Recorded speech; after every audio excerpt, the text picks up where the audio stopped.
TVG's Breakfast at the Breeders' Cup is presented by WinStar Farm and by Keeneland.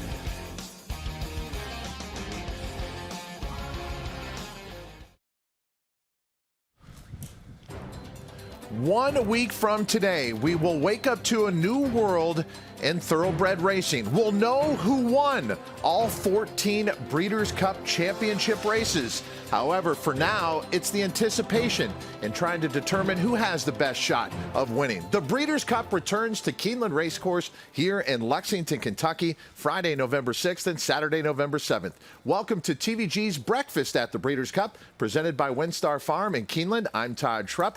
It is another busy morning ahead. As far as the weather conditions here today, it's a balmy 52 degrees, but we do have a wind that they're going to be dealing with on the track this morning. It'll be very interesting. A crosswind here for training at Keeneland of about 20 to 25 miles per hour. In the midst of all of these conditions and bringing us the latest news, our team coverage here on TVG's Breakfast at the Breeders' Cup. Scott Hazelton on site with us here at Keeneland, along with Joaquin Jaime. Kaiten Bradar is over at Churchill Downs in Louisville, Kentucky. She's without Duke right now, but Gabby Gaudet is here at Keeneland with her teaming up with Duke. Has been actually one of our popular analysts on this show, as he has provided a lot of great coverage out on the racetrack. And joining us from his home in Southern California is Simon Bray. But Joaquin, we start with you on this Sunday morning. Hey, Todd, good morning to you. And, going back to yesterday, we were having the conversation that this is actually the 25-year anniversary of Segura winning the Breeders' Cup Classic in 1995 for Bill Mott. And it got me going back and looking at some of Bill Mott's Breeders' Cup wins. 10 of them, a matter of fact, is how many he has on his resume, going back to Theatrical for the first one in 1987, all the way to Taurus, his most recent one in 2016. And Bill Mott is an individual that we're going to be talking about a lot today, because all his Breeders' Cup horses are going to be having their final preparations. Frank's Rockette, she's already been on the track. She's done her piece of work. She's already back at the barn. Coming up at 8 o'clock, Tacitus and Channelmaker, they are expected to work together. And then they will be followed by Horologist right after that, roughly around 8:15 or 8:30 or so. So Scott Hazelton, where a lot of horsemen and a lot of trainers decided to do their final pieces of work yesterday. That was not the case for Bill Mott. All his horses are going to have their final preparations today. And nor is it the case for trainer Steve Asmussen, who's already had a busy morning. He was out early with Yaupon, who put in an easy 3/8 workout, which we'll get a chance to see here in just a bit. We'll see Nashville a little bit later on, and then he'll close out the morning with a turf workout at approximately 9:30 Eastern time with Archidus. So Gabby Gaudet, it is Steve Asmussen busy with works this morning, and another trainer that'll be busy this morning, as he was yesterday, is trainer Wesley Ward. Yeah, as you said it, Scott, we've got Bill Mott with a very important day this morning with his horses. Steve Asmussen, a very important day, and also Wesley Ward. So he had 4 turf workers yesterday morning. We had the opportunity to see both Golden Pal and After 5, but unfortunately we ran out of time to see Campanelli and Outador. So we will be showing you that work and analyzing it a little bit later in show. And then something else to look forward to at 9:30 when those turf workers do commence. He's going to be sending out 4 horses as well. All 4 of them pointed for the Juvenile Turf Sprint, a race in which he won last year with 4-wheel drive. So we'll check on Wesley Ward a little bit later, but for more at Churchill Downs, we'll check in with Kaiten Bradar. Gabby, after 239 total workers yesterday here at Churchill, 27 of which were Breeders' Cup horses, we expected a pretty quiet day, but we've actually already seen several Breeders' Cup horses come back to the track, including both of Mark Cassie's runners, War of Will and Got Stormy. They jogged for the vet and jogged around under Kim Carroll. We'll update you on the Cassie barn and emotions there as they look toward perhaps the last start in the storied career of War of Will. Also out on the track this morning, jogging after her work yesterday, was Monomoy Girl. Monomoy Girl expected to make her last start in the Breeders' Cup Distaff with that much-anticipated showdown against Swiss Skydiver after Kenny McPeak's announcement yesterday that the Distaff would appear to be her next target. We'll update you on Brad Cox's plans as well for Owendale, who was the workmate who worked, I should say, yesterday, as well as the rest of his team. He is waging whether to go for the Breeders' Cup Dirt Mile or instead take a wait, and with his horses scheduled to ship to Keeneland a little later today, that decision will probably be imminent. We'll have all that coming up. But Todd, most significant of all, trainer Ron Moquette flagged me down to tell me Whitmore had come out of his workout yesterday in very fine fashion. And more importantly, he said, tell me about this Watch TVG app. What's it do? How do I get it? Here's the thing. Our boss, Kevin Grigsby, is going to love that part of the show. We got a 3-hour show, and Kevin's going to love that 30 seconds right there. Well done, Caden. The Watch TVG app, everybody's got to download that. That's how the races are always with you. Simon Bray is always with us, and he is in his home in Southern California. Simon, as a former trainer, I want to ask you about this. The timing of workouts. When you look at a pattern of workouts, as a handicapper, I look for, is it 7 days in between? Is it 5 days in between workouts? But not every trainer is the same. How does a trainer go about determining the spacing of workouts? Yeah, very, very good question. First thing you want to see is consistency in the timing, a regular pattern, whether it is the 7 days you mentioned, whether it's 6 or 5. You want to see some sort of consistency that they're on a program. As far as training and spacing, it all depends. Again, we come back to the individual. Does a horse need a little more time to recover in between workouts? Are they a light filly that needs to eat a little bit more? So you give them a couple of extra days. You give them maybe 1 day of walking, 1 day of jogging, then start back galloping. So it varies. In general, Todd, it's between 5 to 7. So the busiest 48 hours on this show will have been from yesterday into today. That's when you're going to see 98% of the works. We might get to see one a little later on in the week. We might get to see a European horse do what they do, a blowout, a little 3-furlong lung opener, just maybe 2, 3, 4 days ahead of the Breeders' Cup. But in essence, most of the work is going to be completed by this morning. As we talked about yesterday, Simon, on your resume is a time with one of the greatest trainers in American racing, Bill Mott, as his assistant. Our first workout today is going to be with one of his horses, Frank's Rockette. How would you describe Bill Mott as a trainer when it comes to workouts? When it comes to workouts, I mean, look, when I worked for him, he's not a guy that's going to throw a 58, 59 up there unless it's by design. Very methodical workouts, horses that usually break off very, very slow. He always wants them to start off slow and finish. The key was always to finish. The work, Bill wanted it like a crescendo, where it starts slowly and just increase every fraction, every section, towards the last quarter of a mile. That's the main way he works his horses. Obviously, you're going to get the odd horse here that works a little faster or can work a little faster naturally without, putting in the time that you want. But for the most part, they go pretty slow. Here's Frank's Rockette. You're talking about a filly and mare sprinter, right? That can go 22 and change, 21 and change. But in the mornings, look at her workouts. 49 and 3, 48 and 4, 48 and 3, and here she is earlier this morning, just absolutely skipping over the track here, and probably the same thing. I don't know the time. Visually, I'm looking at this, probably saying 48 and change. Just asked past the wire a little bit, rider's nudging on her neck, just stretching out beautifully there. But the idea I'm trying to explain to you here and show you is that they don't always have to work that fast in the morning to perform that fast in the afternoon. This is a prime example of it, a filly sprinter that's going much slower in the morning than she can in the afternoon.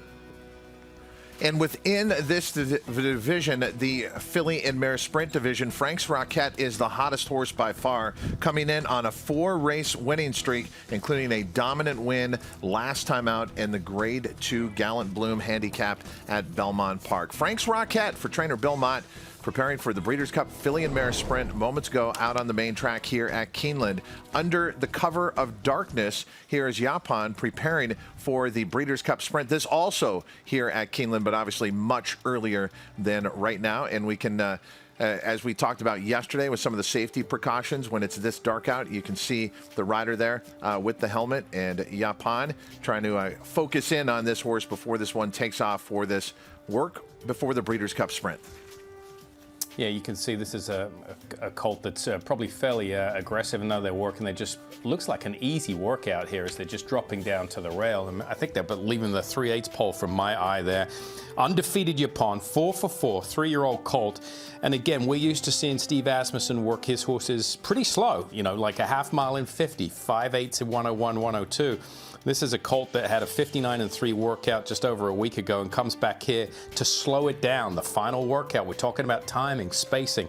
Last week was the big one, 59-3 today. Slow it down, just galloping through the lane here. This is an official work, but if you look at the horse visually, he just looks like he's galloping across the track here. Look, he didn't have as many starts as Matoli did last year when winning the Breeders' Cup Sprint, but these are those connections. Trainer Steve Asmussen, for longtime clients Bill and Corrine Heiligbrod, and Yaupon, as Simon mentioned, remains undefeated at 4-for-4, a 3-year-old on the rise, and always beware of those 3-year-olds within the Breeders' Cup Sprint division.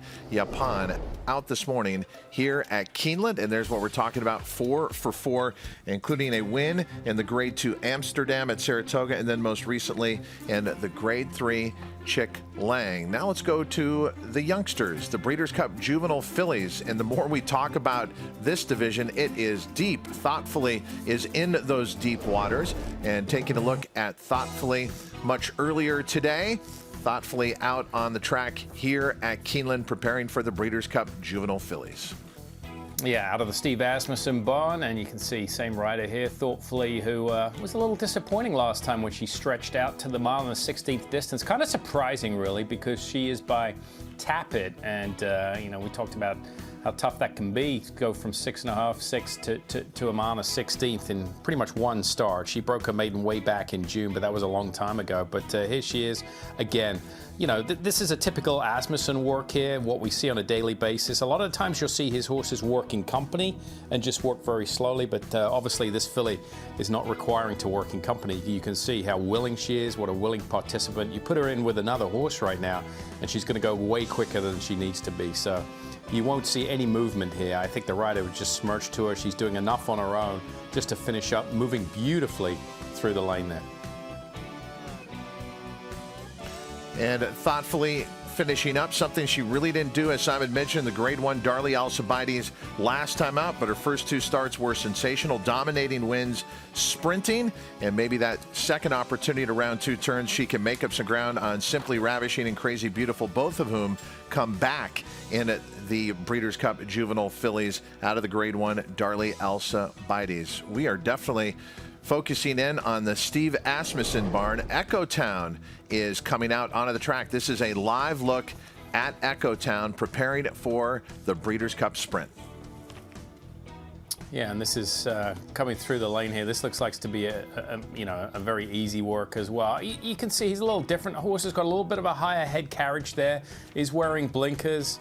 I mean, and these works, if you go back to back here, we're talking about 3 Asmussen horses. They kind of mirror themselves. That's the idea. I'm sure the instructions were just to go an easy half mile with most of those. This one, you know, not quite as willing as what we saw last time, but getting it done, skipping over the ground okay, moving well, lead change is perfect, and you know, just a nice maintenance work. Nothing more than that. Very ordinary. Echo Town, 3rd in the Grade 2 Phoenix, right here at Keeneland last time out on October 2nd. Last win was the Allen Jerkins at Saratoga back on August 1st. So a live workout, the Steve Asmussen barn very busy, and we also have a lot of news breaking within the Breeders' Cup, and for that, Joaquin Jaime.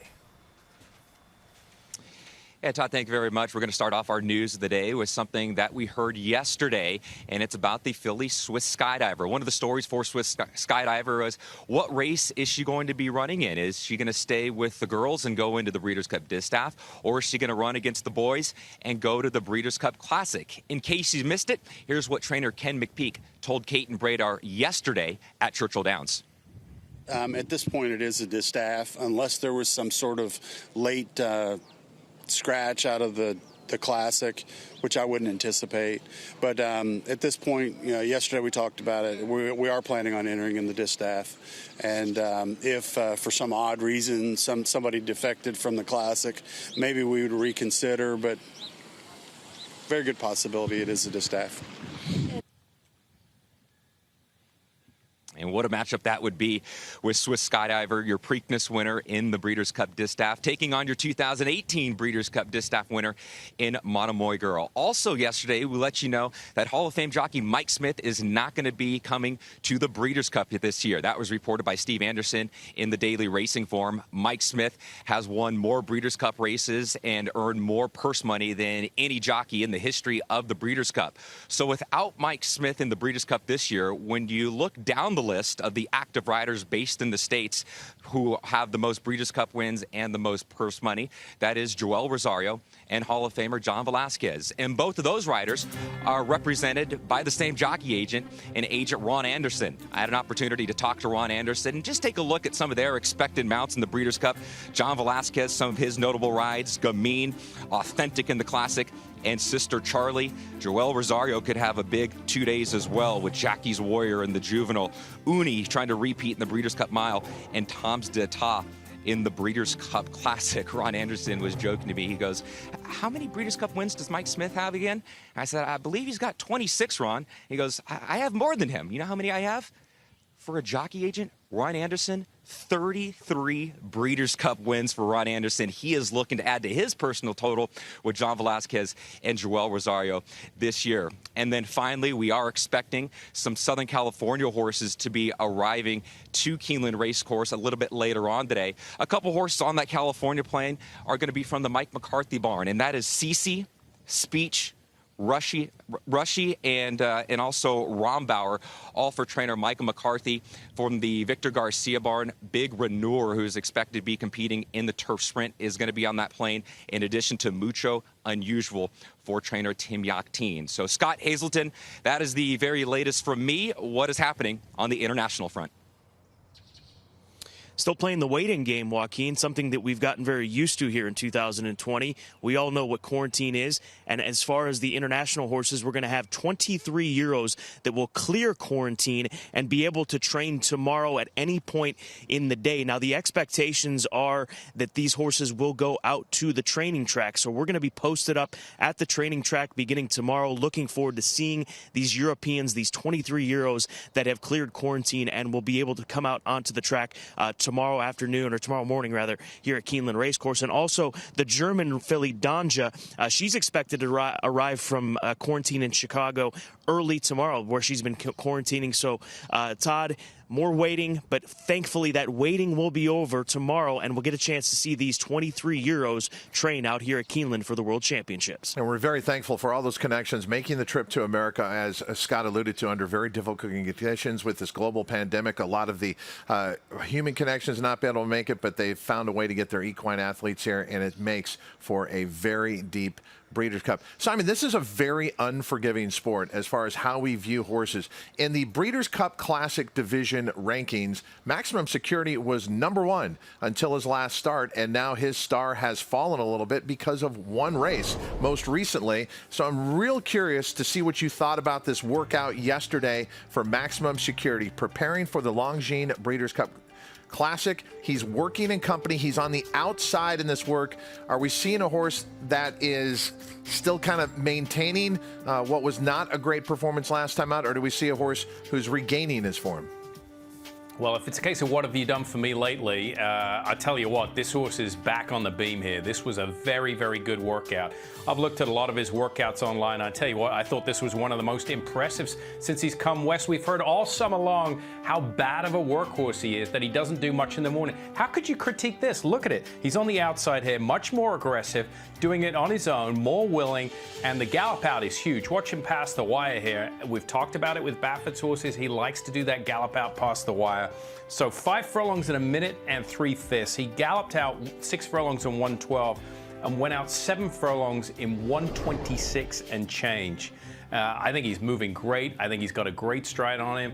And I think there's been a dramatic shift from the way he works, say maybe 3-4 months ago, to what we're seeing today. Look out. I think he's going to rebound and run a big one in the Breeders' Cup Classic. Simon is ebullient over what he saw with Maximum Security yesterday, but what about trainer Bob Baffert? Maximum Security, he went his usual way, just cruising around there. He's never going to light it up, but I got him in like 1:03 out in 12 and change. Did it the right way. And he couldn't be doing any better. So it's pretty exciting that, my workers today went really well and, authentic. They're all different types of horses, so they all have different styles, and you have to know that. But Max, he's like, one thing about him, he's going to be right there in the hunt. He's a good horse, and he can throw that last race out. He's chasing some speed there, but he's really coming into this race well.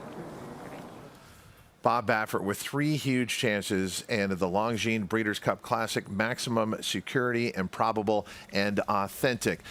The star-crossed Gamine, what to do with her? A 3-year-old filly that has been in the news throughout the year, sometimes for great performances off the track and then some stories away from the racetrack. But Gamine is pointing towards the filly and mare sprint, and it was Gamine out on the track yesterday at Santa Anita. Let's put aside the latest news on Gamine and focus on what we're seeing here on the track, Simon. What do you see from Gamine? Well, first of all, I think she's entered in the right race, right? The one-turn race. Let's start there. She was coming off a 3rd in the Kentucky Oaks. I think this is a perfect spot for her 7/8. She's sitting here on the outside and just, a very willing participant, good worker. And she's got a very nice quick action. And I think that's what, why she's so fast. She's very fluid, very quick.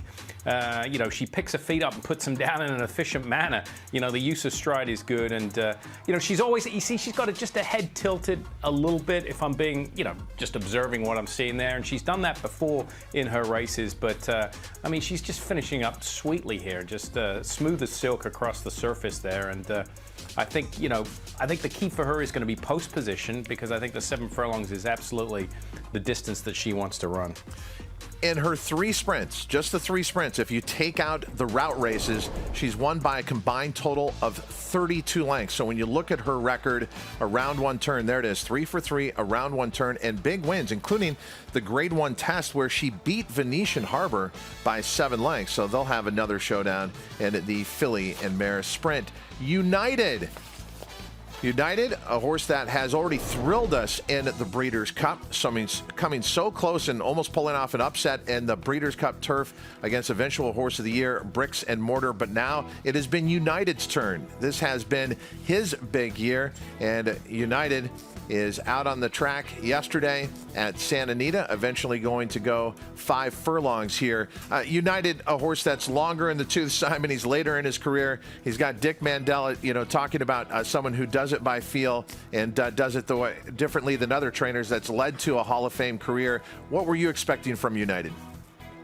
Well, I'm just looking for, a nice, long, easy workout. He's, I've seen him, obviously out here in Southern California, we followed him a lot, and he's going to be a good example of, physically and the way he moves, his stride, how different it is from, say, some of the horses we've just seen in the last 5-10 minutes, those dirt horses like the, Maximum Security, like Gamine, much different stride. When you see this workout and you see him come down the lane, if you're not familiar with these types of horses and the different gaits they have, this is a true turf horse. You can see why he runs 1.5 miles on the turf. This horse would not be out of place, working up Warren Hill at Newmarket in Suffolk in the morning, getting ready for a nice middle distance race in Europe. And that's the kind of physique he has. What they're doing here is they're taking him to start his workout off with the pony. Sometimes these horses can get a little aggressive, and just from a safety standpoint of not wanting to do too much too soon, you'll take a horse to the pole with the pony like this, and then the pony will just let United loose, maybe about 1/8 of a mile right here just before, there you go, and he'll jump into his workout here and start working from about the 5/8 pole. He's working on the dirt, mind you, and remember, Richard Mandela, that's the pole he passed, the green and white pole was the 5/8 pole. Remember, Richard Mandela toyed with the idea in midsummer about running him in the TVG Pacific Classic because he could handle the dirt well, and he had some good workouts down at Del Mar over the dirt. But the more you watch him, the more you understand why he's a turf horse. Big, long striding horse, got a beautiful way of going. And nice long stride here. But wait till he comes around the turn, Todd, and you'll see that higher knee action, and you'll see how he hits the ground. I wouldn't say hard, but it's not, he doesn't pick his feet up and put them down as quick as some of the other horses we've seen. But the one thing he has is a big, long, rhythmic stride. It's like a metronome, tick-tocking back and forth. You can see, ba-dum, and that's why he doesn't have that quick acceleration. He's kind of just keeps coming at you in those races, and this is, you know, a good example of it right here in this close-up shot. And it's, you know, you look at the distances he's gone in preparation for the Breeders' Cup Turf: a half mile, 6 days later 6 furlongs, and then 8 days later a mile, and now yesterday going 5 furlongs. And after his last race, Dick Mandella was as confident as you could hear. He's never one to talk about how good his horse is doing, but he couldn't hide the fact how much confidence he has in United coming here to the Breeders' Cup Turf. And we were able to catch up with him yesterday to find out what he thought about the work. We let United just go off an easy 3/4 and 1:15 this morning. He's had a couple of really strong works, and we're shipping at midnight tonight. So just as something to stretch his legs, and we'll get him to Kentucky and limber him up a few days and run him. If he runs like he's been doing all year, we'll be in good shape. No doubt about the confidence from Dick Mandella when it comes to United. He's got a big week ahead, Breeders' Cup week, just 2 days before he will send out United and the Breeders' Cup Turf. He'll turn 70 years old. Dick Mandella celebrating a milestone birthday. Let's turn our attention now to the Breeders' Cup Filly and Mare Turf and look at a horse preparing for this event, which will be on Saturday, one of 9 Breeders' Cup Championship races. And getting a look here yesterday at Santa Anita at Mucho Unusual, going 5 furlongs in company. And our thanks to our broadcast partners at XBTV for a look at this work by Mucho Unusual. Yeah, this is 5 furlongs, and you know, in company. That's Mucho Unusual in behind here, and what you, in behind on the outside. And what you're going to see here is Mucho Unusual draw up to the workmate here and just finish up together. So, you know, I'm sure Tim Yakteen, the instructions were to be sit behind, draw up, and nobody pass each other. Just finish together on the bridle. And this is exactly what's happening. You can see how Mucho Unusual gets a little closer to the workmate, how much more aggressive she gets. And that's why we work these horses in company. So she jumps on the bridle. That means the rider has got a strong hold of her head. The bit is firmly planted in her mouth. So, and they'll finish up nicely together. This is a very smooth work. Very well executed, I think, by both the exercise riders here. And I would, you know, without knowing what Tim Yakteen told these riders, I would think he'd be very happy that they accomplished what he wanted. That would be my guess. Look at that, just finished in tandem there. Mucho Unusual, winner of the Grade 1 Rodeo Drive last time out, now headed to the Breeders' Cup Filly and Mare Turf. We're going to take a short time out, but when we come back here on TVG's Breakfast at the Breeders' Cup, brought to you by WinStar Farm and Keeneland, it will be a look at the Wesley Ward operation, who's had so much success here at Keeneland and now gets a chance to do it on the biggest stage of the Breeders' Cup here at Keeneland Racecourse. We'll be back with more right after this.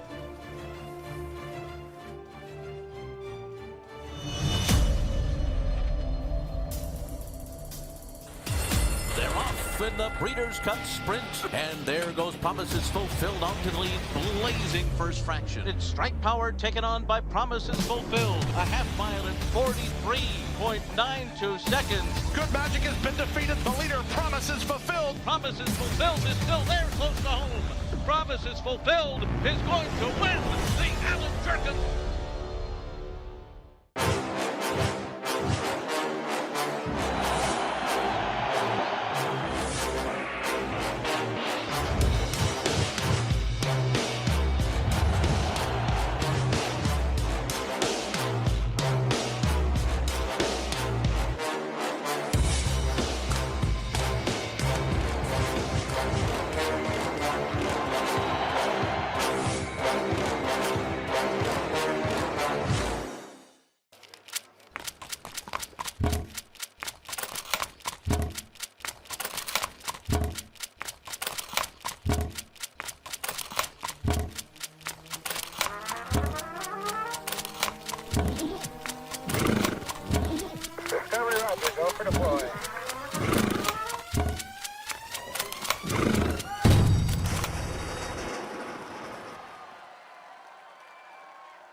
TVG's Breakfast at the Breeders' Cup is presented by WinStar Farm and by Keeneland.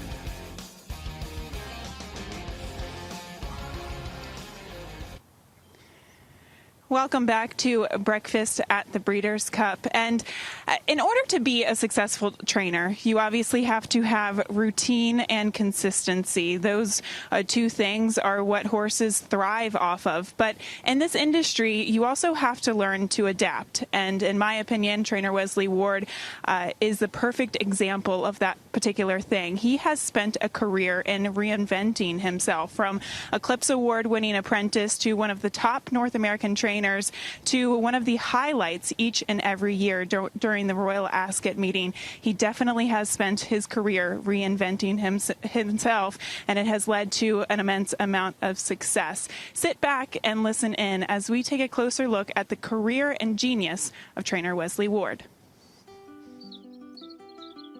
To me, this is the greatest place in the world to train. At the farm here that's adjacent to Keeneland, it's more of a European style. They train on the track, but yet they're here at a farm, so they're real tranquil and relaxed, and it's just a great environment for a horse.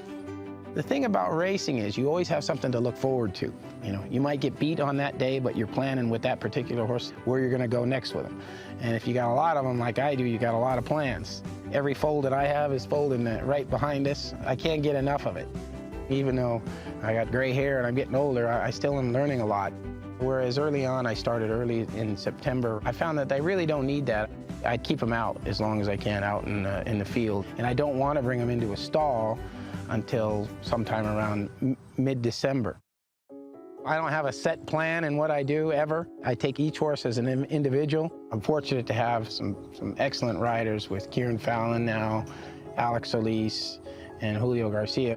They're able to give me a little bit more insight than, say, it would be a normal exercise rider that doesn't have the experience that they have. All three of those guys I rode with many years ago. As a jockey, I received the Eclipse Award when I was 16 years old. I'd won 420 or 30 races. As time went on and I grew taller and my body was wanting to get out wider, fought it as long as I could, and then I just went right into training. And when I went into training, I thought I'd be able to, you know, work hard and be successful, and the success didn't come as easy as it was as a jockey. I got really lucky, which still today would be one of the best horses I've ever trained. His name's Unfinished Symph, and I bought him for $13,000 at a 2-year-old sale. When I ran him at Santa Anita, he went 108 and change. And I was so excited. I won a race, and that night all of us went to dinner. I remember this vividly. And Gary Stevens was in the bar there at the Derby restaurant. He looked up at me and he goes, "Wesley," he says, "welcome back to the big time." And I'll never forget that. And I knew that from that day I wanted to stay on the A tracks, on the major circuits. I really didn't know a lot about Ascot when I first started. I'd heard about it. And as I moved my stable back to the East Coast, I started paying more attention to it because I'd have a lot of winners early on at Keeneland and really nowhere to go, nowhere to run them until Saratoga started. And I just thought, well, let me give it a try. And they put me in a big suit and a big hat, and I thought, wow, this is such a great place. And when I got beat the first time, I said, man, this is going to be a long week. You know, everybody I talked to about going over there was kind of like, yeah, Wesley, good luck. But you could tell when they walking around the corner, they were kind of laughing. And then, albeit the next day, we won the Queen Mary Stakes, and I just thought, wow, this is just unbelievable, you know? I can do this. This year's Breeders' Cup, I'm only in the 2-year-old races and on the grass. And I think I've got a very good chance in all 3 of the races I'm in. I've got a couple that really like the soft turf, so it'll almost be an advantage if it does rain, and I hope it does rain, because there's not a lot of fans coming this year. You know, I'd like to see it a beautiful Keeneland day like this if the fans were able to come, but I'm a little selfish this year. Winning these bigger races is something that everyone strives for. It's like a drug. You never want to get away from it. I'll keep training racehorses until the day I can't get to the track anymore. I know there's a lot more to life, but I'm not interested in it.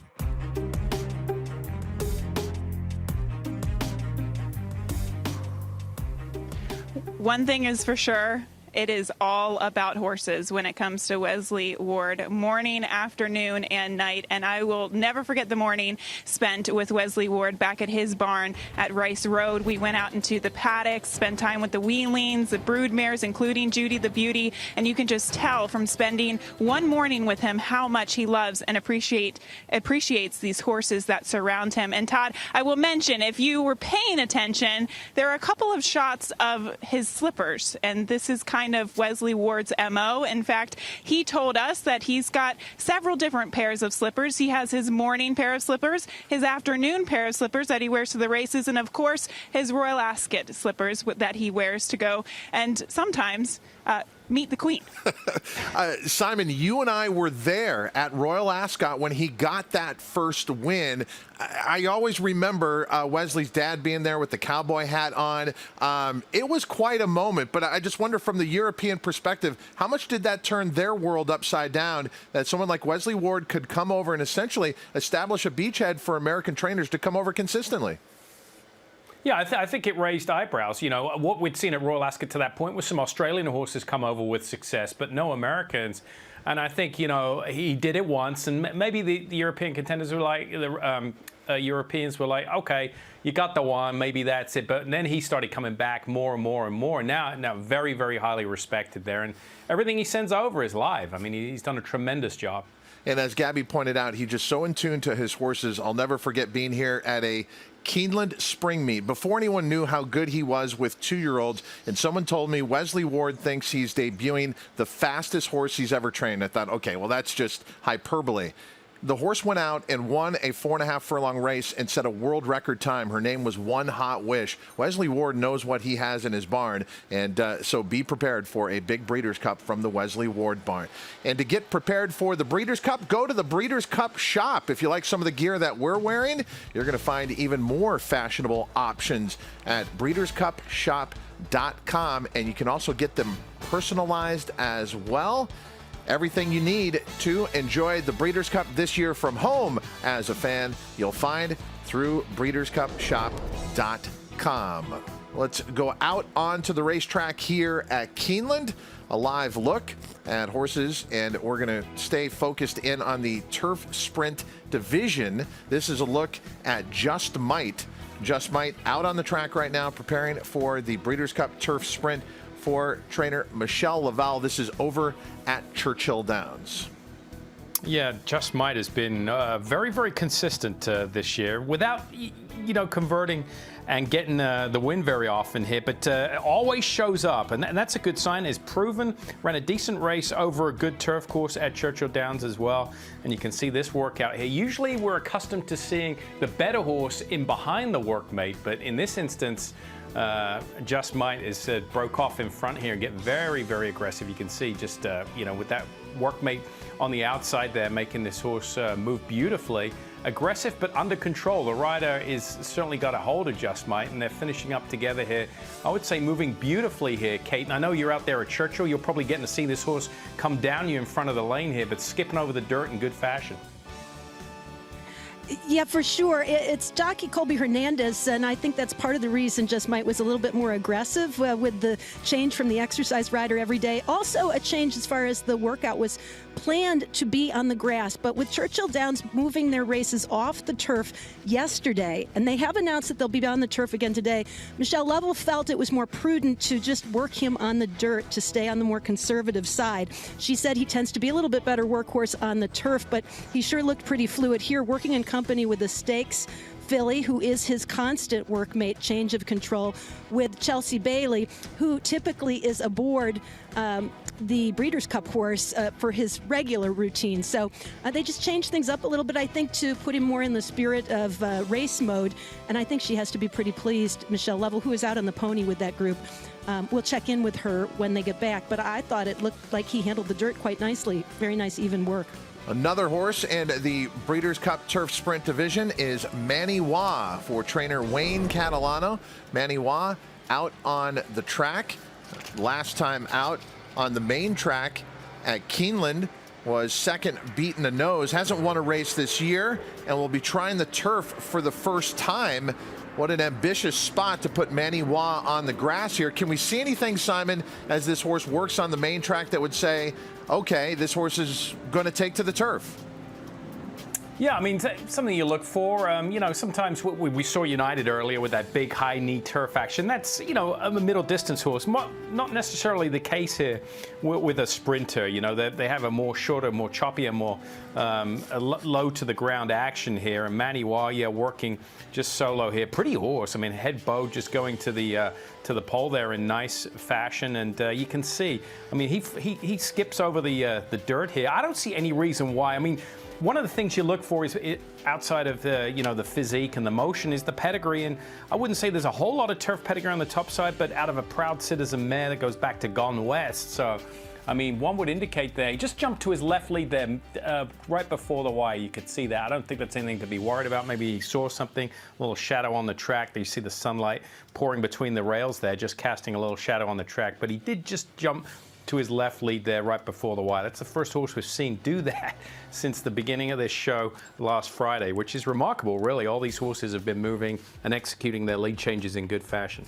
Son of Will Take Charge out of the Proud Citizen mare, Battlefield Angel, Manny preparing for the Breeders' Cup Turf Sprint. Earlier this year, Breeders' Cup and Maker's Mark announced the 2020 Maker's Mark bottle featuring legendary Keeneland and Breeders' Cup president Ted Bassett III. If you have not read his book, I encourage you to find it. You want to talk about a full life, an inspiring life.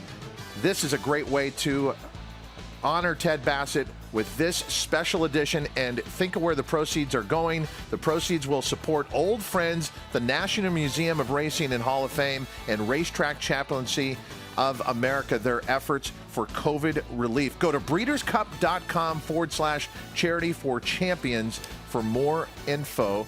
And don't forget about the Permanently Disabled Jockeys Fund. Maker's Mark has a commemorative bottle that benefits the Permanently Disabled Jockeys Fund. That is on sale now at select retailers in Kentucky. Maker's Mark combining with the Breeders' Cup to help many in our industry. We will be back with more TVG's Breakfast at the Breeders' Cup, brought to you by WinStar Farm in Keeneland after this. It's not how we fly, but how we fall that separates the pioneer spirit from the rest. This is what's remembered, what remains, when all else has been stripped away. This is Karen's land. It's been here a long time, and so is she, along with Mojo. The first fence post went up here. Now there's 5,000 of them. After the storm, she started the cleanup here. This is more than just land, it's home. Karen runs with us on a John Deere 3E Series tractor, because who says a day's work has to take all day? Nothing runs like a Deere. Search John Deere 3E Series for more. John Deere is the official partner of the Breeders' Cup World Championship. Hey, neighbor, we gotta talk. Well, Jay? No, he only comes to Bugle on race days. Race days? With the TVG app, every day is race day. You can place bets right in your phone, even stream live races. Upcoming race at the Breeders' Cup? I can have a day at the track whenever I want, right at home. Coming through, guys. Go get him, Mike. Mike Smith? Yeah, Mike Smith. There's a new home of horse racing, yours. Get a 50% bonus on your first deposit up to $250. Hip number 351, property of Hinkle Farms, a dark bay. We sold 2 gun runners. One was the highest priced gun runner filly in the sale. She was $750,000. And we bought that mare, remembered, and sold a gun runner for $550,000.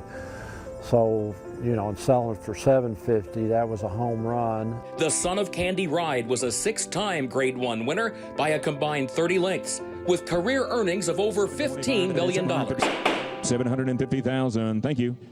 Introducing the Equibase app with all new features, including Smart Pick, smart handicapping made easy.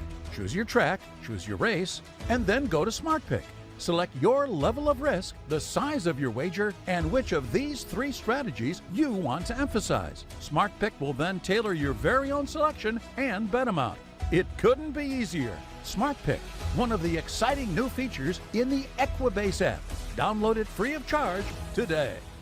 You couldn't compose a better pedigree. A half-brother to Beholder. Beholder's gonna go all the way. a half-brother to Into Mischief. Into Mischief wins the Cast Call Futurity. The most versatile performer from this brilliant family. Mendelssohn's going to do it. Mendelssohn has won it by a length. What a win by Mendelssohn. Mendelssohn by a conservative 17 lengths. Scat Daddy's best-bred son at stud, Mendelssohn. It's not how we fly, but how we fall that separates the pioneer spirit from the rest. This is what's remembered, what remains, when all else has been stripped away.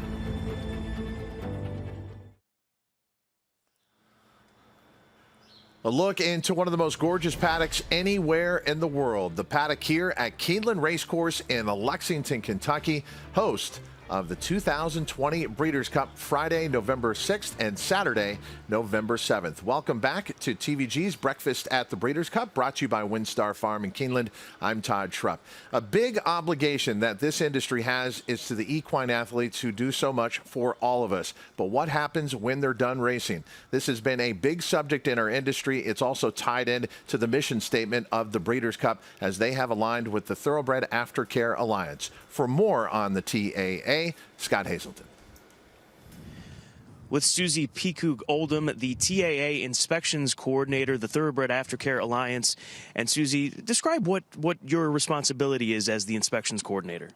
Well, I organize the inspections for all the facilities. Once the organizations have gone through the application process, then we will go and inspect every one of their facilities. Some only have one, some have multiples. So I organize, some I inspect myself, but I organize about 150 inspections across the United States and in Puerto Rico.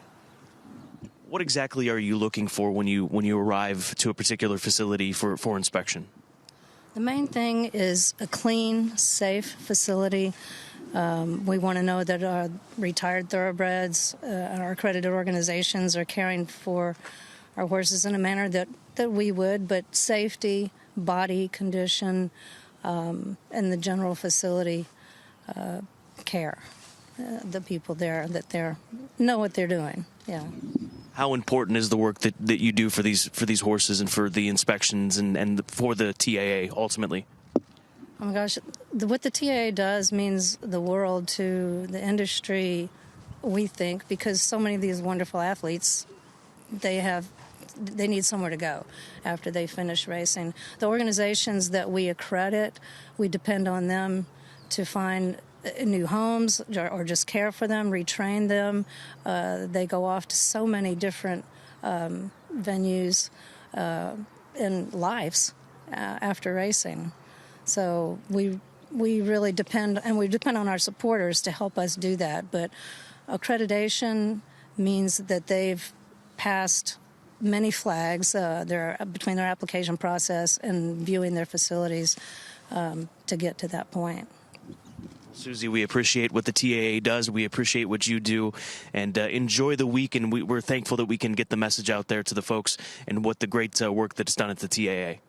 Can I please say thank you so much, TVG, for all your support and helping to spread the news about accreditation and aftercare. And we're so grateful to be the aftercare partners for the Breeders' Cup.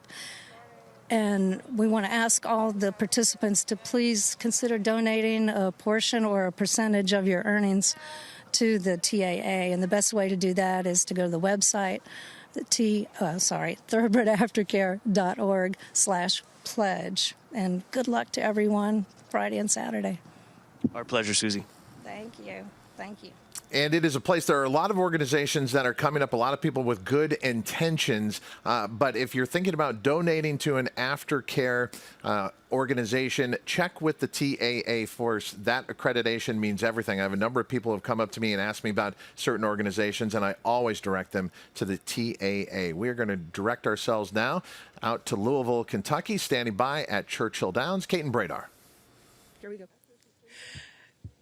Todd, Michelle Lovell was aboard her pony Elwood out on the track when Just Might took to his workout, and we're going to ease the microphone up to Elwood and Michelle. Michelle, you were kind of had the place to yourself, the track. What was that like, and your impressions of the work?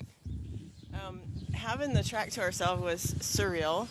It was a great feeling to be out there and So the work I thought was exceptional. I thought that he worked really good. His workmate, we always work them together because they're like perfect for each other, and it just pushes him enough because by himself he can be lazy all of his life. He's been a little lazy, so I thought the work was they did it easy. They did it in a quick time. They went in 46-1 and galloped out in 1:01, so that's pretty exciting. The whole experience got to be exciting, and to have a horse the caliber of a Breeders' Cup horse is always a thrill. But I know you kind of weighed carefully the decision as to whether or not to go for this. Just briefly, what convinced you to take the plunge?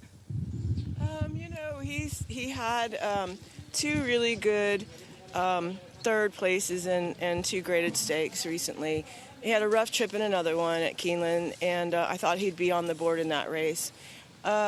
He's just continued to mature and move forwardly. I just think it's his time to at least give it a try. And the fact that we're not on the cutting room floor in this crazy 2020 movie, we're going to take a shot and dream big. That's what dreams are made of. Very exciting. We appreciate your time and wish you the best of luck. Thank you so much. And Todd, representing the home team well, very exciting times here in the Lovell barn, to say the least. And really satisfying for Michelle Lovell because she's also co-breeder and co-owner of Just Might going to the Breeders' Cup Turf Sprint. We're going to go back out onto the track in just a little bit. We'll have more coming up here on TVG's Breakfast at the Breeders' Cup, brought to you by WinStar Farm and Keeneland. We jet to a commercial break and be back right after this.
The return of Sunday Silence. Sunday Silence surges to the front. It's Yoshida in front. Yoshida takes charge at the top of the stretch, and Yoshida wins the Turf Classic. Here comes Yoshida, storming home in the center with Gunnevera. Yoshida! Yoshida has won the one word. The perfect balance. Yoshida. And they're into the stretch, and American Pharaoh has a 4-length lead. FNX is second, and then it's Frosted, Totalist, and Honor Code. American Pharaoh comes into his final furlong, and he's got a 6-length lead as they come to the wire. A Triple Crown winner, a Breeders' Cup winner, a horse of a lifetime. We're Coolmore's Ashford Stud, where American Pharoah would be, provided it was breeding season here in the Northern Hemisphere. But right now, he's still in Australia, covering mares in Australia in the Southern breeding season, and will be back here in December. But you've got to think back to 2015 here at Keeneland. This was the defining moment of the Breeders' Cup, the Breeders' Cup Classic, and American Pharoah's success in running away from very good horses, Frosted, Tonalist, Keen Ice, just to name a few. American Pharoah, that was his Breeders' Cup in 2015 at Keeneland. Look, they have an impressive stallion roster out there, obviously, at Ashford's Coolmore America, including another Triple Crown winner, Justify. But the one that fans all want to see when they get a chance to go out there is that horse right there, American Pharoah. And they came out in large numbers throughout his racing career to celebrate what would not only be a Triple Crown sweep, but then to finish it off with that authoritative win in the Breeders' Cup Classic here at Keeneland. It is a career and a horse we will talk about for a generation. And it was a moment here at Keeneland that was long in the making. When you think about Keeneland Racecourse, what it means to thoroughbred racing here in America, it's amazing it took all the way to 2015 until they hosted a Breeders' Cup. And now they're in that consistent rotation after pulling off one of the best Breeders' Cups ever. As we look back to that 5 years ago, it's important to put into context all the great horses that have won here at Keeneland and gone on to Breeders' Cup glory. With a look back at it all, here is the Breeders' Cup and Keeneland Racecourse.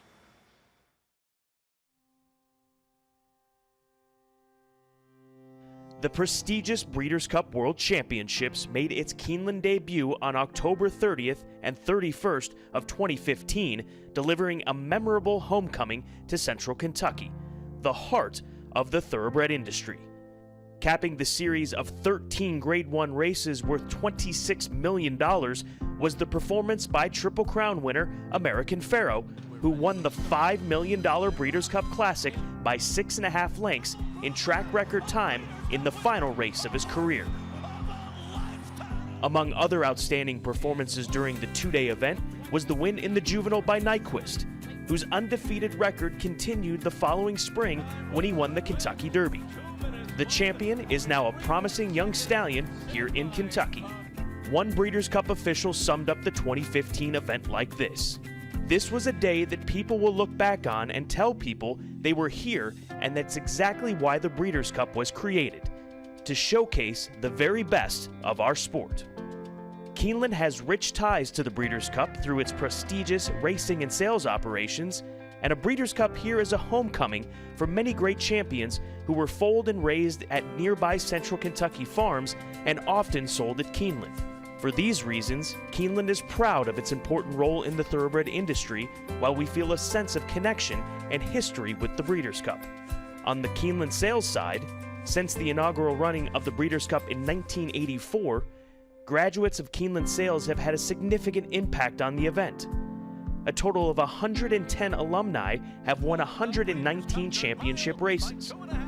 Among them are 13 winners of the Classic, from Wild Again in 1984 to Zenyatta in 2009 to Vino Rosso last year. On the Keeneland racing side, Keeneland's fall meet is a springboard to success in the Breeders' Cup, producing the winners of 51 Breeders' Cup races. Winners include two-time Horse of the Year and Mile winner Wise Dan, two-time champion female sprinter and filly and mare sprint winner Groupie Doll, and champion sprinter and sprint winner Run Happy.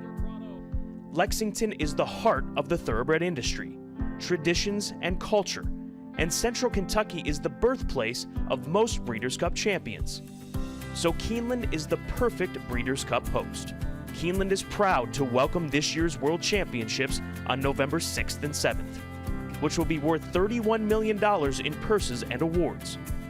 While the event will look different, you can be sure Keeneland remains committed to making the Breeders' Cup the best it can be. And the future is exciting. In September, Breeders' Cup announced Keeneland will host the World Championships for a third time in 2022. So in a few short years, fans will be able to experience the full spectacle of Breeders' Cup in the Bluegrass. Our thanks to Claiborne Farm for looking at the history that ties the Breeders' Cup right here to Keeneland Racecourse, and more history going to be made this year, hosting it Friday, November 6th and Saturday, November 7th. We have a lot more coming up here on TVG's Breakfast at the Breeders' Cup. There is 2nd of July, who goes in the Juvenile Turf Sprint, a horse that has been underestimated in 2 career starts, winning his debut at 68-1 and then pulling off an upset last time out in Stakes Company at 15-1 with his trainer Phil Gleaves. Gabby Gaudet. To talk a little bit more about 2nd of July, pointed for the Breeders' Cup Juvenile Turf Sprint. And what did he do this morning, Phil? Galloped a mile and a quarter this morning, Gabby. This is his first day on the track. He had breezed Wednesday in Saratoga and then shipped down here, and he'd walked 2 days, and then he shed rode yesterday. This was his first day to the track. What was the thought behind shed rowing him yesterday? He was getting very fresh, and I wanted to do something with him, but I wanted to give him ample time to get over that long van ride. So I just thought just some shed rowing would be fine today. We're not breezing it all this week. All of his work is done. All we have to do this week is gallop and go to the paddock and school. Of course, when you are preparing horses for the Breeders' Cup for a big test like this, there are trainers that do different things. Why did you ultimately decide to work him last Wednesday and opt to not work him to have one more recent work going into the weekend? For this particular horse, I like his work, his final work before a race, to be as far out as I can. That's what I did for the Futurity, and that's what I thought I would do here. So it just made more sense to work him up at home in Saratoga. Also, he obviously was a big long shot winner in his first start, 68-1. He surprised a lot of people. Did he surprise you that day? I can't say I expected him to win, but he had been training well. But there were some highly touted horses in that race that were bet on heavily, which made the outsiders become even longer shots. It wasn't a complete surprise by any means. Like I say, he'd been training very well, but he'd never set foot on the grass. I had never even breezed him on the grass before that race. What do you think of his ability on a soft ground? Good question. Don't know. Most, it's very rare you get a horse that likes firm ground and soft ground. I'm just hoping it won't be too soft, but I don't know. Until I see him out there, I really don't know. All right, thank you so much for the insight. My pleasure. Just as we were ending yesterday's show, we had some horses arriving to the turf course to work out. This was a significant moment, not only for preparations leading to the Breeders' Cup, but what had been done here at Keeneland prior to that. The last few days of the fall meet, they went out of their way to stay off the turf course. They had a goal of only 1 turf race per day, and then they were washed out on the final day. So this turf course had not had a lot of action in quite some time. The rain had done it some good, and arriving onto the turf course, a couple of Wesley Ward trainees to prepare for their Breeders' Cup races. Simon, as we watch these workouts here from Campanelli and Altador, and we're going to see Campanelli and Altador running this one down. They're kind of far apart early on. I want you to kind of take a look at the ground, because I had a couple of observers come up and say, wow, they're really cutting into it. It looks like this ground still is pretty deep out here. And I know yesterday over at Churchill Downs, even though they had clear weather, they took their last couple of races off the turf. So this whole area in the Commonwealth still rather damp, and they're being cautious with the turf course. But what are you seeing here from the turf course as well as the works? Yeah, I thought the turf course had a little bit of cut in it. We saw one work yesterday before we closed out our show that the horse was kicking up the dirt, the grass a little bit. This is Campanelli working with Altador. Altador's out of the shot right now. Campanelli, of course, one of Wesley Ward's Royal Ascot winners, won the Queen Mary and the Pre-Morning at Dover. But you can see here, this shot is more telling. You can see the previous horses have worked, have left some hoof marks there in the turf. So there's a lot of moisture still in there. We're still a week out from the turf, from the races. So I think there's plenty of time for it to dry. Historically, Keeneland dries pretty quickly. Campanelli and Altador, of course, Altador on the outside. You can see the dogs are out, the cones are out. They went 5 furlongs. These two have been working in company dating back to the 4th of October. So on a regular work pattern, they went 5/8, Campanelli in 108, Altador 107. Why so slow? Well, one, maybe the softer turf, but more Evident is, I think, that the fact that the dogs, the cones are out so far, the times are going to be much, much slower. That's the case here, but boy, they move beautifully over the grass. It was a gorgeous scene. It was nice to be back on the turf course here at Keeneland, but what did trainer Wesley Ward think about this work? Wesley had Campanelli and Altidore out there working in company. Why did you opt to work these two in company today? Oh, they've been going together the last few times. Both of them are going to be going a mile, so that's why we backed up and turned them around. And they had a really, really nice breeze. It wasn't looking for anything fast, being we're so close to the race. And they did everything really, really nice.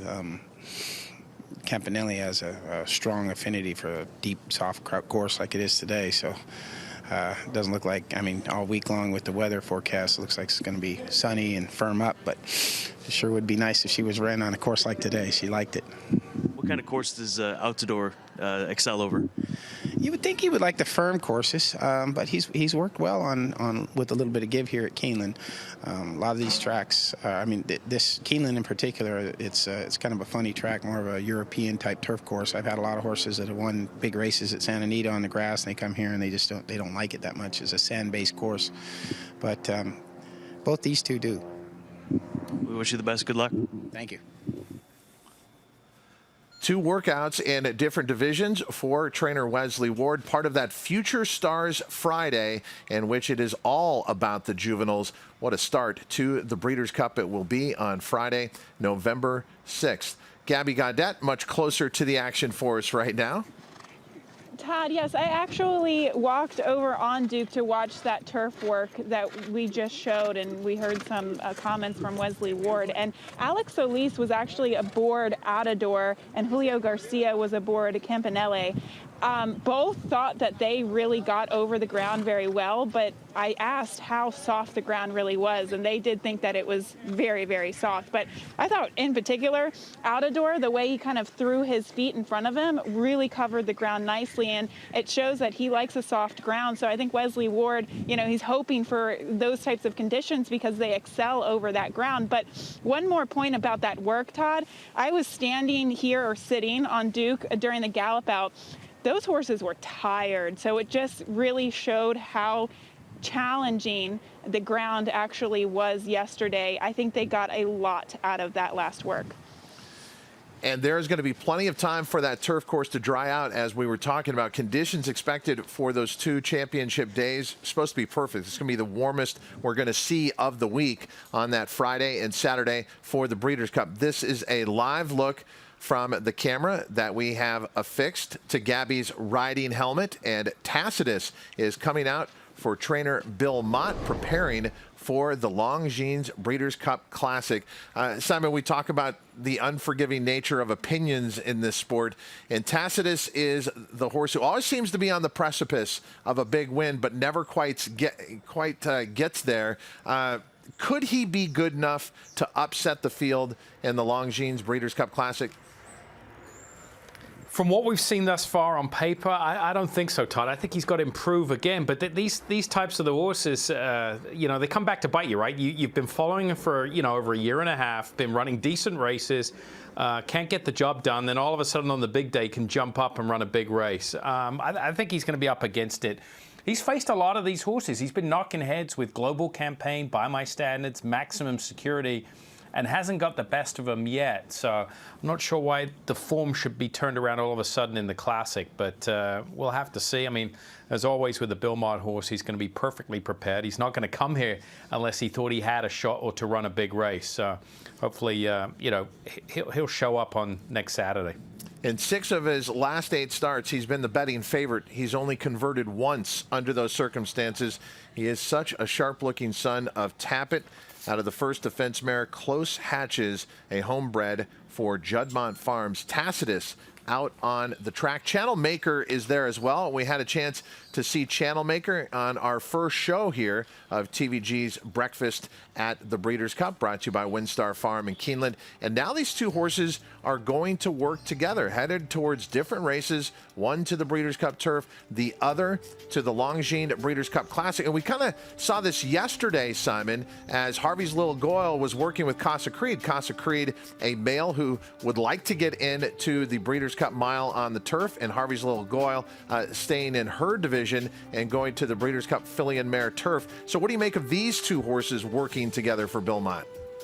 I don't think it's out of the ordinary. I mean, obviously, you know, Channelmaker's been working exclusively on the dirt coming into his races. The one thing I will note about Channelmaker, and we see it in his races, look at how high his head is compared to a lot of these other horses. He has a very high head carriage. And to me, you know, I don't know what causes that. That's just his way of going. But, you know, he never wanted to put his head down and get into the winner's circle very often. But the last two starts with the new training style, or new running style, going to the lead here has really, really woken him up at the age of 6. Back-to-back wins, gate-to-wire fashion. Tacitus on the outside, striding out nicely. They're just asking him the last little bit to finish. And, you know, I think that's fine. These two working company, both middle-distance horses, one running a mile and a half, one running a mile and a quarter. They look well within themselves. But the question is, Gabby, are they good enough next weekend?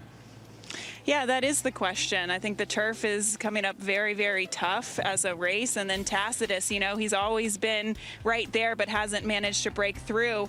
I actually really like this work for Tacitus. Now, Channelmaker and Tacitus, they worked in company at Belmont the week prior to today.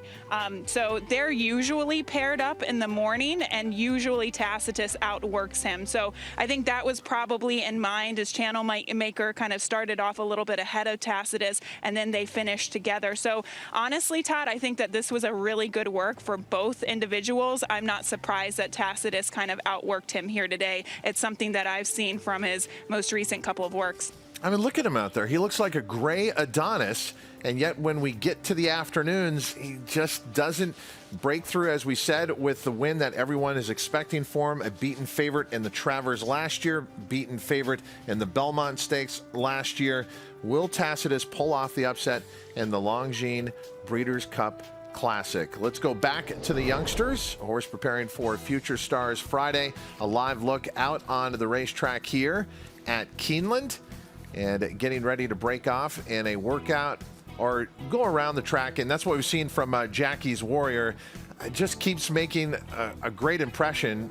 And we talked about the mental acuity, how this horse has handled the surroundings, and seems to have just the mental awareness of an older horse, and has the ability, more ability, it seems like, than anyone else within the 2-year-old division. This is far and away your favorite in the TVG Breeders' Cup Juvenile, presented by Thoroughbred Aftercare Alliance. Simon, Jackie's Warrior, looking great again this morning. Yeah, what a pro. I mean, I just keep harping on this, but this is a 2-year-old, don't forget. We've just seen, you know, a 6-year-old and a 4-year-old work prior. And this horse, if you put him right in between them, he wouldn't be misplaced, right? I mean, and from a trainer's standpoint, what a joy to train a horse like this, because he's very easy on himself. You see, he's not aggressive. And, you know, obviously, you know, the harder they hit the ground and the more that they do in the mornings, you know, it racks up the miles on their legs, and they're just easing into an easy workout here. You can see he was, what makes it easier for the exercise rider and the trainer there, the smooth transition from going at a slower gait pace at a gallop, easing into the work. You know, it's just a smooth transition, and it makes it very, very easy. This is a great horse from a mental standpoint, and you know, just absolutely perfect here. And we've watched him every single morning since we started breakfast at the Breeders' Cup, and he just continues to impress me, not only with his physique and his stride, but his mental capacity. Jackie's Warrior, no doubt, going to be the favorite for the Breeders' Cup Juvenile, presented by TVG and the Thoroughbred Aftercare Alliance. Out here this morning here at Keeneland. And you can see, unlike where we saw Tacitus finishing up what he was doing moments ago, where he continued past the wire, Jackie's Warrior just kind of slowly coming down after gearing up through the lane. And Jackie's Warrior, here's a different look for you, as Gabby Gaudette standing off to the side, and you can see her perspective aboard Duke. And Gabby, I know you're a fan of Jackie's Warrior. I am. You know, obviously the question is whether or not he can get turns. We see him galloping out here right in front of me, and he's doing it pretty easily. It seems like the rider didn't really ask him for a strong gallop out, but he broke off. He was a little energetic before he broke off from the pole back here where I'm standing in the 7/8 chute.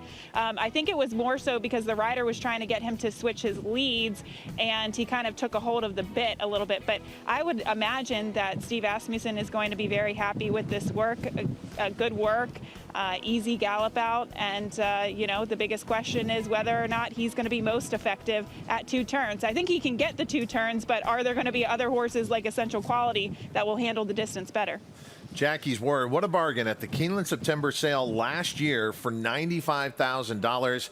Son of McLean's Music out of the AP 500 mare Unicorn Girl, bred by J&J Stables here in the Commonwealth of Kentucky. Jackie's Warrior, 4 for 4 and unchallenged so far in his emerging career. Let's stay within this division. Classier for trainer Bob Baffert, a horse that has 1 start and looked good out at Santa Anita. Here's Calibrate. Calibrate, a beaten second choice last time out, and the Grade 1 Claiborne Breeders' Futurity here at Keeneland. And really no excuse there, but did look good in the debut at Saratoga. What are you seeing here this morning with Calibrate, Simon? Yeah, I mean, a huge disappointment last time out. I mean, I don't know what the excuse was, and we're not privy to that. Maybe there was a legitimate excuse behind the scenes. I'm not seeing an excuse here in the morning with this workout. He comes back with some good workouts. Fortunately, these horses are just not good enough. We're always looking for excuses, but the quality of competition can be too tough for him. See, he's got more of a higher rounded near action. I wouldn't surprise looking at him here on the track and then parceling that in conjunction with the pedigree here, that at some point this horse will end up being a turf horse. Mark that down in your notes, Todd. Calibrate, getting on the grass at some point, I think could be in his future. Yeah, looking at that pedigree, by Distorted Humor out of the Dynaform Mare Glamour and Style. Great observation, Simon, when it comes to Calibrate. But for now, Calibrate is going to be on the dirt on Future Stars Friday. The highlight today will be the TVG Breeders' Cup Juvenile presented by Thoroughbred Aftercare Alliance. Been a busy morning, as we said, for trainer Steve Asmussen. Calibrate, one of many workers that he's had out here. And there's a lot of talk about Nashville and just how good he might be with the Breeders' Cup Sprint as his possibility and his short career thus far, but making a huge impression. And other horses like Cowan in the Juvenile Turf Sprint. So Steve Asmussen with a lot of chances over 2 days at the Breeders' Cup. And Calibrate rates a long shot in the TVG Breeders' Cup Juvenile presented by the TAA. Gorgeous morning out here. As we mentioned, a little bit of a breeze that they have to deal with, but a crosswind. And as we are waiting more horses to come out on the track and catch you up on some other workouts, the sun still hasn't emerged out in California, but under the cover of darkness and giving us all the latest from California. We check in now for the first time today with Christina Blacker. Christina, happy Sunday fun day here on the Breakfast at Breeders' Cup. Good morning. Yes, happy Sunday fun day to you as well, Todd, and to everybody back there. Been enjoying watching and listening to the show to get started and get going here in Southern California this morning. Still pretty quiet, as you can imagine, just past 5:15 out here. We do have one big work that we are expecting today, and that is from Improbable for Bob Baffert. Last week, he actually worked him a little earlier than normal. He worked at 6:30 in the morning, so there's a possibility that if they stick to that pattern, we might see him before we wrap up the show today. But being that he is kind of the main contender that Bob still has to work for the Breeders' Cup, you might see that horse go at 7:45, which is usually when some of his bigger horses do work. There's more light, obviously, so it's easier for everybody just to get a look at the horses all the way down the backstretch and as they finish up as well. So that will be our main focus today, is going ahead and catching up with Improbable and with Bob after his final work. We're still waiting on Mark Glatt's horses to go out. They've been on the list to work over the last couple days. We just haven't seen them quite yet, so we'll bring you that information as soon as we can. And then I also have some details coming your way from Tex Sutton. The flight out of California actually left at 4:30 this morning, and my phone's ringing right now. They're calling to update me on that. So I'm going to jump off and grab that phone call. I will let you know know how they're going. They're in the air. They are on their way to Lexington. Todd, I'll send it back to you for now. Okay, so we'll take the baton from you, and we'll be back with Christina with that late-breaking information about travel, who's on that plane, and then you will see it all when they arrive here at Keeneland. WinStar Farm, one of the most majestic properties you'll find in the Commonwealth of Kentucky. Also one of the most influential operations in our industry, just off Pisgah Pike, not far here from Keeneland. They are going to have a big influence on the Breeders' Cup, and standing by with their president, CEO, and racing manager, Elliott Walden, is Scott Hazelton. Yeah, they certainly are going to have a big influence in this year's Breeders' Cup, and especially in the Classic division, because you've got 3 horses that you're a part of. You've got Tiz the Law by your stallion Constitution. How good is it to be in the business of WinStar right now going into this year's Breeders' Cup? Feel great. You know, it's just nice to be able to get horses here, Scott, that are doing well, that have had a good year. You know, with Improbables, had a fantastic year, winning 3 Grade 1s, and Tom's Day Taz coming into it, loves this track. Global Campaigns won 3 out of 4, won a Grade 1 in his last start. So just to be here and to be able to be doing well with all of them, it's very exciting. And the paths that they've taken, are these the sort of paths that you saw these 3 horses taking to get to the Breeders' Cup Classic? Yeah, we hadn't really missed a beat with any of them. You know, Al Stahl wanted to give Tom's Day Toss some time after the Whitney. You know, he's 7 and he doesn't need to race a lot. He knows what he's doing, and so he, you know, got him kind of rested back up and then has turned it back on. And he's had some great works in September, and Improbable hadn't missed a beat all year. He started in March. He's been in training the whole year, thriving. He's going to work this morning out at Santa Anita. And out at the farm, you've got Constitution. Looks like he's really taken the baton. And this is always part of the business, right? There's horses that are going to go, they're going to be retired, and you've got somebody to take the baton. And recently announced that Tiz now would be pensioned. We were out there, got a chance to visit the old boy. How are things out at the farm and keeping this going and bringing Laoban, who has made such a splash here in the last month in Central Kentucky?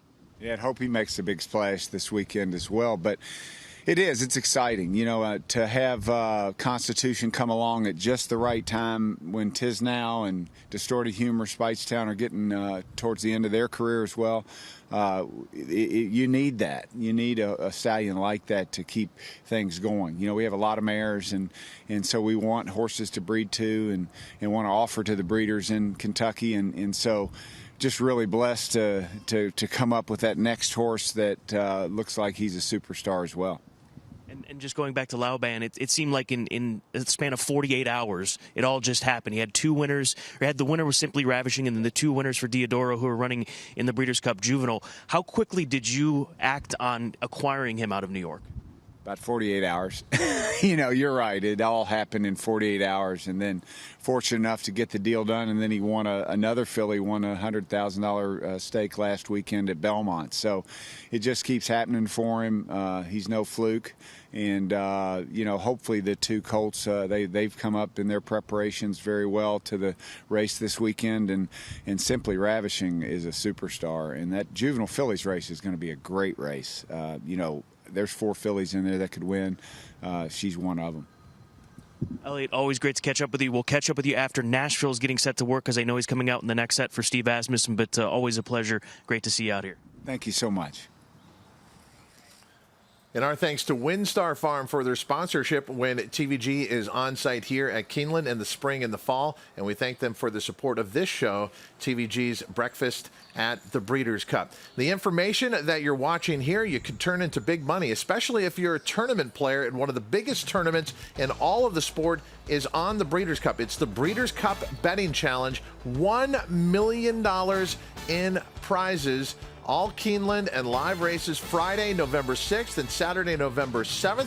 Go to breederscup.com/BCBC, the Breeders' Cup Betting Challenge. When we come back, it's time to have a cup of coffee. Joaquin will be talking with Liz Crow.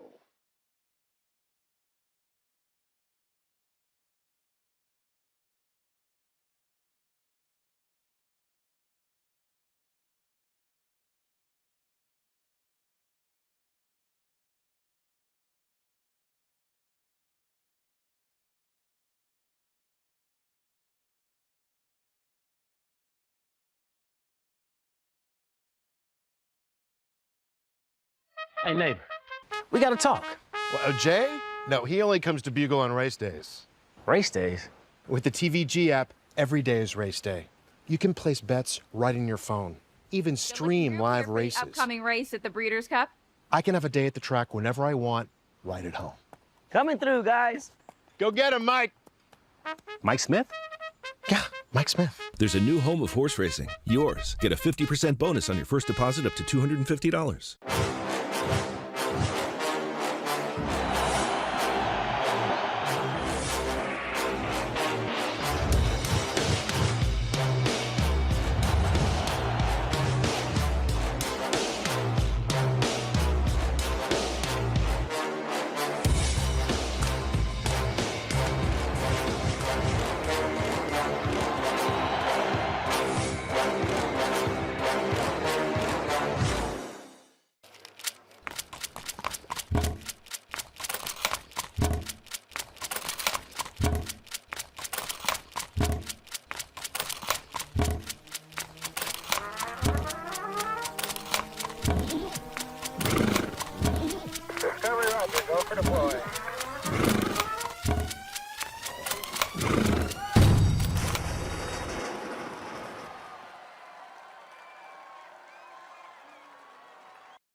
Honor AP showed a lot of talent in the sense that he got over the ground really nicely with a huge stride, a length of stride you can't believe. And then you look down at the stopwatch and you go, oh my gosh, he actually did that.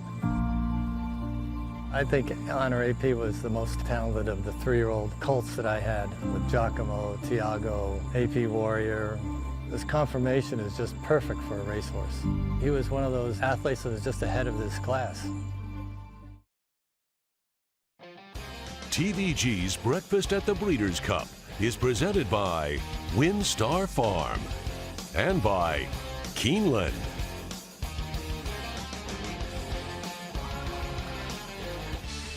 Tourist is done toward the rail. Lovato is next. Tepin's got to get going. Here's Tourist coming up the fence. And Tepin's coming on the far outside. Tourist, Tepin on the outside. They're coming down to the line. Tourist and Tepin. Tourist! Nobody ran a faster Grade 1 race than this guy in the Breeders' Cup Mile, 1:31.3. He blew the doors off the field in the Breeders' Cup Mile at Santa Anita.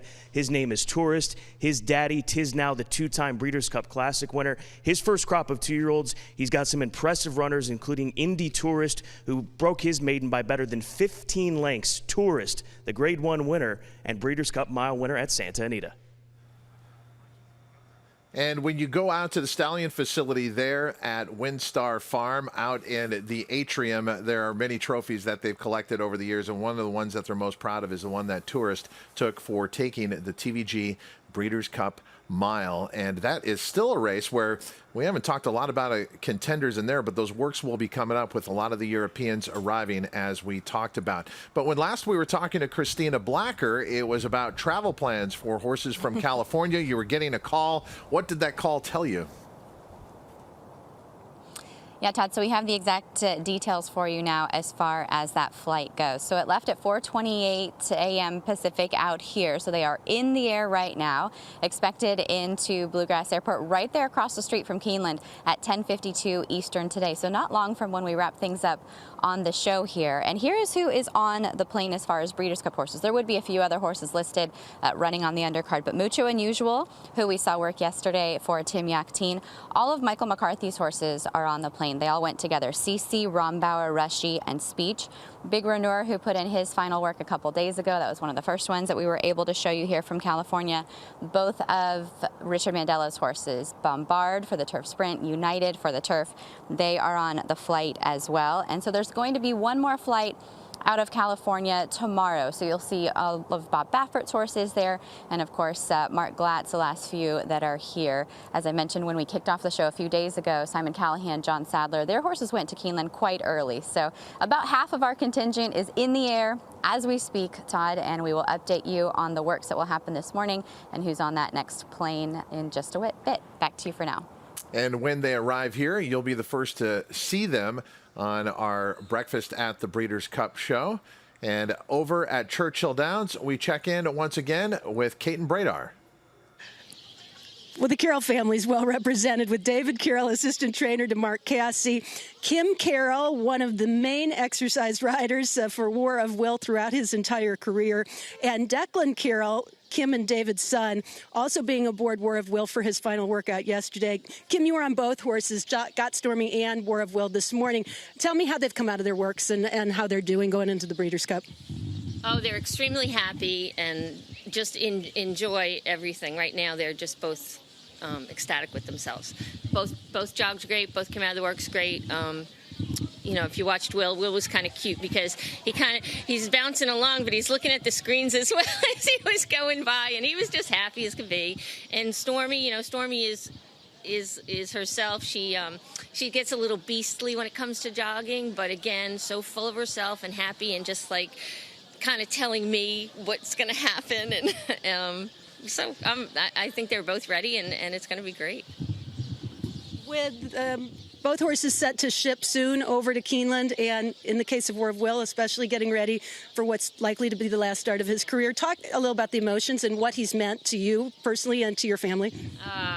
It's so bittersweet because, you know, we've been with Will for a long time. You know, he ships in and out now and then, but I think we have him for a good while while he's, you know, in his career, and he's just really special. You know, he's all class. When you sit on his back, he's just it's a different level. You know what I mean? He's just all class, and he's just a great horse.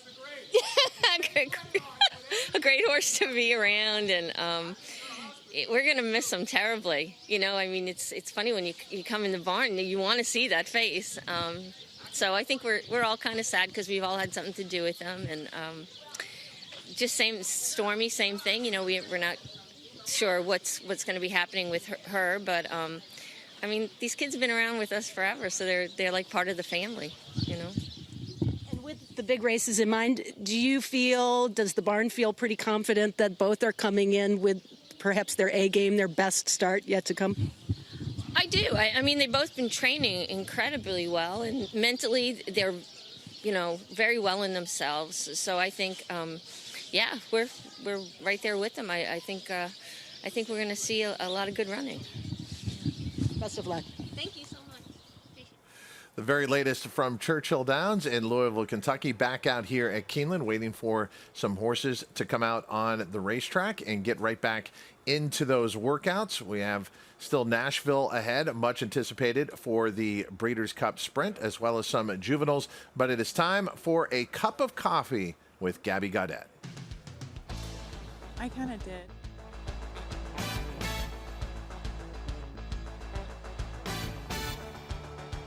Here with Liz Crow, co-owner of Elite, and we've got so much ground to cover, Liz. I know it's a busy time for you, not only from a sales perspective, also Breeders' Cup, but I want to kind of go back to the very beginning and the beginning of your career and kind of tell us what that looked like. How did you get into what you're doing right now? Well, I always loved horses, and I just wanted to figure out a way that I could make a living doing it. And when I very first got started, I didn't, know if I would be able to get, where I am now. But I think it was just I met all the right people at the right time. I worked for Pete Bradley for 4 years. He's a bloodstock agent as well. And I met Brad Weisbord and went out on my own with him. And, it took a lot of big team of people to get me where I am now. But just really thankful for everyone that helped me. What were some of those early times like? Just, shortlisting, looking at horses. Can you kind of explain the earlier times when you were just trying to get your feet underneath of you? When I worked for Pete Bradley, I shortlisted for him and kind of helped him run his business, his day-to-day, talking to owners and going to the races and organizing tickets for people and stuff like that. I did a little bit of everything, dabbled in everything, and I think that's how I figured out what I wanted to do. When you're able to go to the races and go to sales and, travel to the 2-year-old sales, I think you figure out what you're good at and what you like to do, and all that, I think, helped me figure out that I wanted to do everything that I could possibly do. I love racing and I love sales, and it's a lot, but if you're not doing it all, then I don't think that you can be successful anything really. Well, it seems like you've had experience with many people throughout your career. Are there any particular people that have been very influential and profoundly impacting your career, and what have you learned from them? So many people. It'd be so hard to think. Everybody. Paul Sharp is a 2-year-old consigner, and he has been really helpful to my eye and kind of affirming early on when I would look at horses like, I like this filly, what do you think of her? And he would say, I agree, or, you missed this, or you should catch that. And so I think he was super helpful early on. Brad Weisbord has been such a big supporter. I call him when things go wrong and when things go right, and he's helped me a lot with business. The business side of things is, different than the racetrack side of things, and he's been super helpful.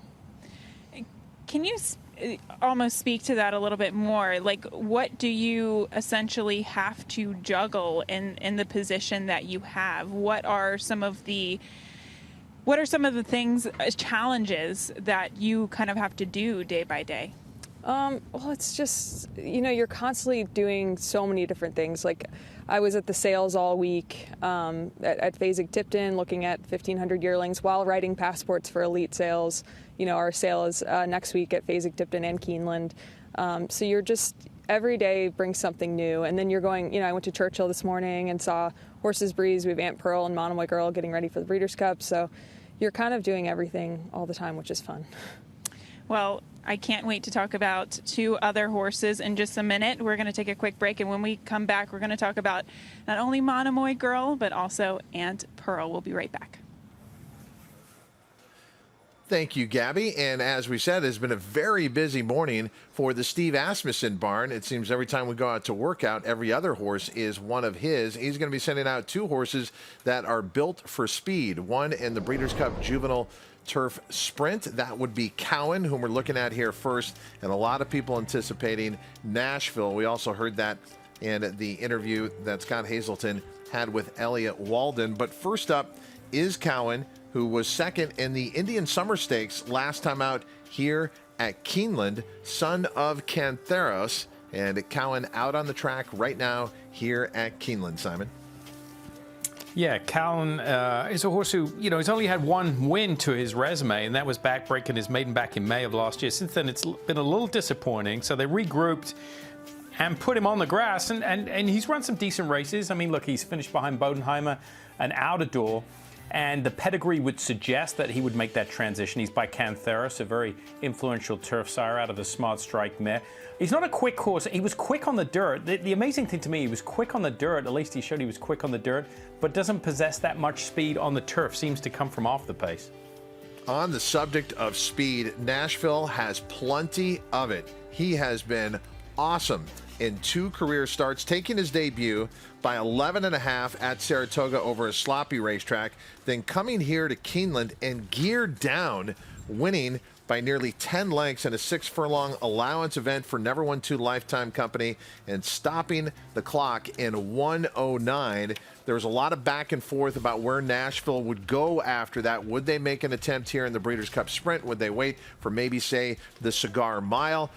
They have put their sights now on the Breeders' Cup Sprint. How difficult of a task, Simon, is that with a horse who only has 2 career starts? I think you're giving up a lot in experience here with 2 career starts. He's got the talent, but I mean, that's a tremendous amount of experience to give up, because when you're talking about sprinters, a lot of the times you're talking about older horses, veteran horses with multiple races under their belt, a lot of experience. And, they run hard from the gate. And, one misstep here or lack of experience could cost him. I'm not saying he can't win the race. I mean, if he does, I think he's an exceptionally talented horse. I think he is right now. But, maybe a year from now, we might be looking back. We might be looking at him working out and saying, he's a slam dunk in the Breeders' Cup Sprint, with a year more seasoning under his belt. But he's got so much raw talent. Very, very impressive thus far. Yeah, you juxtapose the light resume for Nashville up against Whitmore, who will be in his 4th Breeders' Cup Sprint and has 37 lifetime starts with 14 wins. And here is Nashville, 2 for 2 but will take a lot of play on Breeders' Cup Day. So this is going to be a very big workout. It's our understanding that Nashville and Cowan may work here. Well, okay, this kind of changing, but there was some thought they may work together, which seemed kind of odd with the 2-year-old pairing up against Nashville and just how brilliantly fast he is. But now getting word that these should be separate workouts, so we're going to follow them when eventually they break off here. And Simon, how long do you think it will be until Nashville breaks away here for his serious work? Yeah, I'm just trying to get a gauge here where he is at the track. I think he's just past the 5/8 pole, if I'm not mistaken. You know, we're on a tight shot here. But I would imagine he's going to work probably half a mile. Looks like he's coming around the turn now. Let's see. Yeah, he's leaving the 3/8 pole. That's exactly what he's doing here. And you can see he had the pony just take him there. And you can see, you know, you can tell why he's a sprinter and why he's fast. Look at his workout here. He's right into the bridle immediately.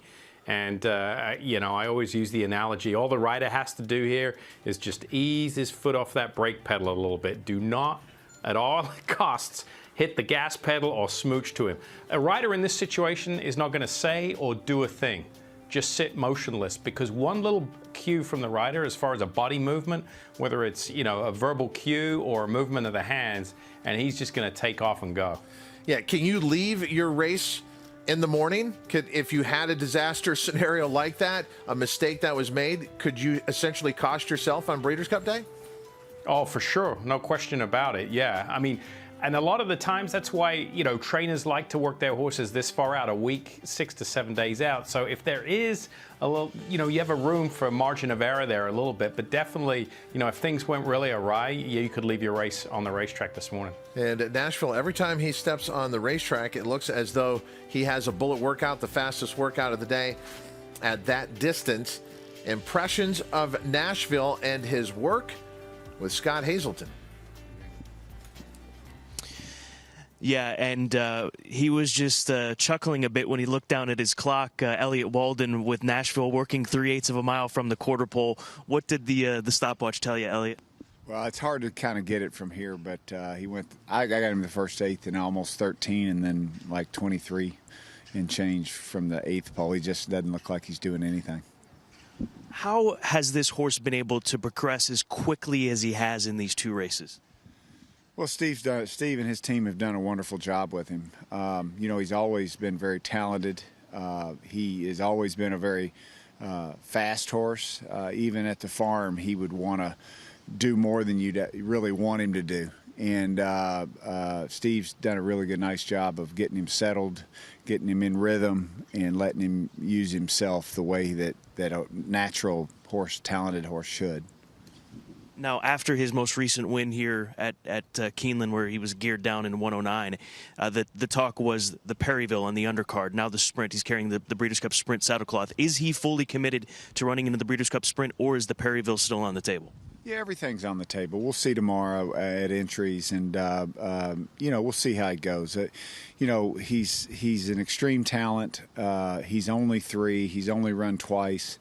And it seems like a big ask to run against the accomplished sprinters that he would have to run against. Not that he wouldn't be capable, but, you know, you wonder on the back end of that, what would he be like? We've spent 1.5 years trying to get him to unwind, and now to really turn the clock and really try to, you know, I think he'll go a mile. I think he'll use his speed to stretch out as well eventually. So we'll see how it goes. Great problem to have.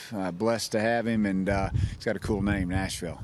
He certainly does. Have we seen him go as fast as he possibly can in your mind? Well, we've seen it a couple of times. I know Steve worked him out of the gate one time when you do have to let him run. You know, you can't just hold him up. And I think Todd Pletcher called me and said he caught him in 44 and change that day when he was just up in the grandstand and clocked him. So he's fast. Well, we appreciate the time. We look forward to the decision here in the coming days. But the bottom line is you've got a serious racehorse on your hand with Nashville. Thank you so much. Okay, so a lot to play out as far as where Nashville's ultimately going to end up. Very cautious tone there from Elliott Walden, but nice to have all those options, as he pointed out. We learned yesterday that the connections of Swiss Skydiver are absolutely going to go to the Distaff unless there's some late-breaking news within the Longines Breeders' Cup Classic. So most people look at the Distaff, Simon, and think, okay, it's either Swiss Skydiver, or it's going to be Monomoy Girl, but wouldn't it be a mistake to dismiss Horologist? It would be a big mistake. This is a filly that could creep up on everybody, I think. She's run some big races this year. She's bounced around some trainers in the last calendar year, from John Mazza to Richard Baltus. One of the worst trips, the most unlucky trip of life was in the Apple Blossom, when she was beaten 5 lengths, but she could have been right there at the finish. And I think she's just rounding into form. She's won 2 out of her last 3 starts. She really improved with the extra real estate last time. The 1 1/8 is perfect for her, and she looks so healthy. That's her going to the pole there. That's trainer Bill Mott on the pony, and you can see she's a gorgeous-looking filly. She looks very, very healthy, carrying a good condition there, and got a lot of power in her hind end. But you can see she's got a nice gleam, nice shine to her hair coat. Means that she's exhibiting health and coming into this the right way. Horologist preparing for the Breeders' Cup Distaff. One of 9 championship races on Saturday, November 7th here at Keeneland. And a live look at her coming off that win in the Grade 2 Beldam Invitational, where she was 7-1 in a field of 4. That was an upset that day. But Horologist, as Simon pointed out, she's bounced around a lot, but now has found a home with Bill Mott, and he certainly has gotten the best out of her in 3 starts under his tutelage. Horologist has won 2 of them, the Molly Pitcher at Monmouth, and then the Beldam last time out at Belmont Park. And Simon, to see Bill Mott at this stage in his career still in the saddle and out there, what's the advantage for a trainer to be on the pony horse aside some of these horses in their barn? Well, yeah, I mean, you get immediate feedback, you don't have to wait for the horse to come back to you. You get to see it. And this is typical of Bill Mott. So, we're talking about warm-ups real quick. So this filly is warmed up to a stop here and just going to rest.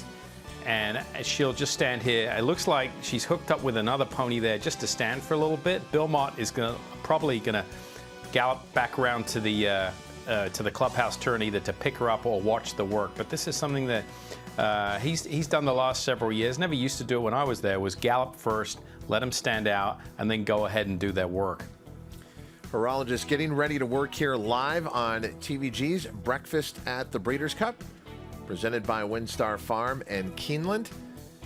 And the Breeders' Cup Distaff, the anticipated showdown of Monomoy Girl and Swiss Skydiver could be upset by a horse like this Horologist, so a very big workout. So this is what Simon was talking about, Bill Mott working over there to get in position. So he's watched Horologist through the first part of this warm-up because he supervised it right there next to her, and now he's going to see how she gets out on the racetrack and ultimately finishes this workout.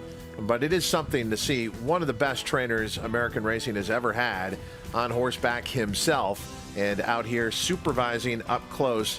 And in these ages of giant stables, and look, he's got a lot of horses too, Simon. A lot of people do wonder with divisions coast to coast for a lot of these trainers how hands-on they can get. We were talking about the busy morning that Steve Asmussen has had.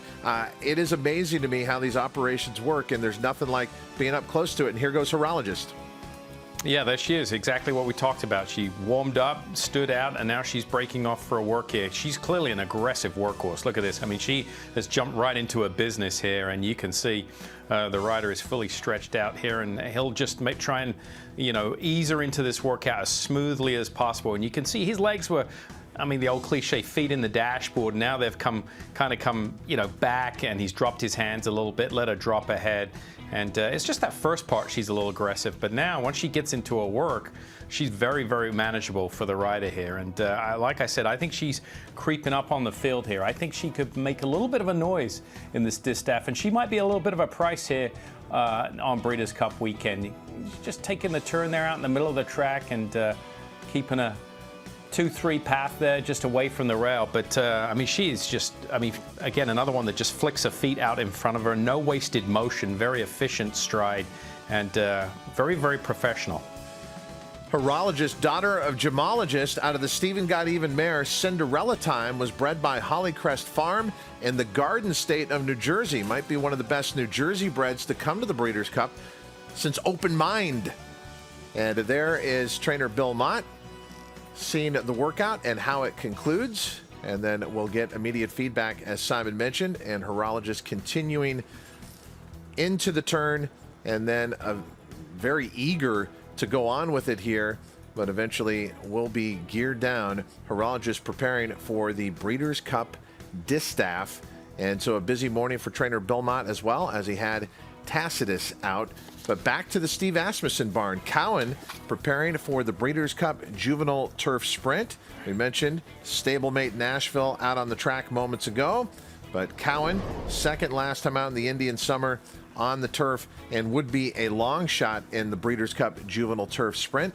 But here is a look at Cowan down the lane, and you can see here, Simon, they are not looking for any kind of fast time. No, they're not. And this horse, you can see, he's just going sideways there as the rider gets to him to make that lead change there. You just had to ask him for that lead change cue there. Sometimes it's a little hard when horses aren't fully extended to make that lead change. You just have to give them their head so they can reach out and make that switch. Horses working in blinkers. Along with the turf and the blinkers, the last two starts, he's run some decent races, but more often than not, when you put blinkers on a horse, that head equipment there with the cups on either side of the eyes, it gets a horse more focused, looks down the center of the racetrack, and they become more aggressive. The thing to note here is, since the blinkers have been added, Cowan has been a little bit more relaxed in his races, which is kind of a weird phenomenon. You don't see that very often, but that seems to be the case here, and he's moving pretty well. But I think, you know, he's going to get a good setup in front of him and will come running late, moving well. Cowan moments ago here at Keeneland, but standing by in the jet wash of Nashville as he went by in his workout was Gabby Gaudet. Gabby, what was it like up close? Just how quick is Nashville in person? Well, the crazy thing about him is that, I mean, the work was sensational, but on the gallop out, too, it was funny listening to the interview with Scott, just because it's so true. He just wanted to do more. He wanted to go around again. I mean, this horse just has so much energy and so much desire to do more. But once the rider got him pulled up, he just turned right off. And I think that is a sign of such an intelligent horse. He wants to do more, but he knows when to turn it off as well. So that was my observation from him. And also with Cowan. Cowan actually worked before Nashville, and he was with trainer Steve Asmussen. They walked right past me off of the gap. Cowan actually has earplugs. He's got cotton in his ears just to kind of keep him settled. And that's what I saw from him here today. And one observation that I made from him, Todd, was that he looked like he was not tired at all after the work. He definitely looked like he could do it again. So he certainly looks like a fit horse. We're certainly not tired. Can't stop, won't stop. We've got more coming up here on TVG's Breakfast at the Breeders' Cup, brought to you by WinStar Farm in Keeneland. We'll be back.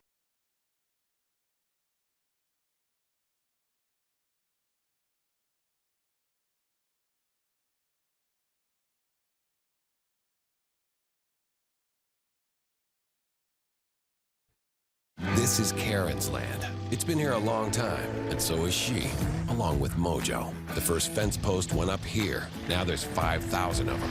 After the storm, she started the cleanup here. This is more than just land. It's home. Karen runs with us on a John Deere 3E Series tractor, because who says a day's work has to take all day? Nothing runs like a Deere. Search John Deere 3E Series for more. John Deere is the official partner of the Breeders' Cup World Championship.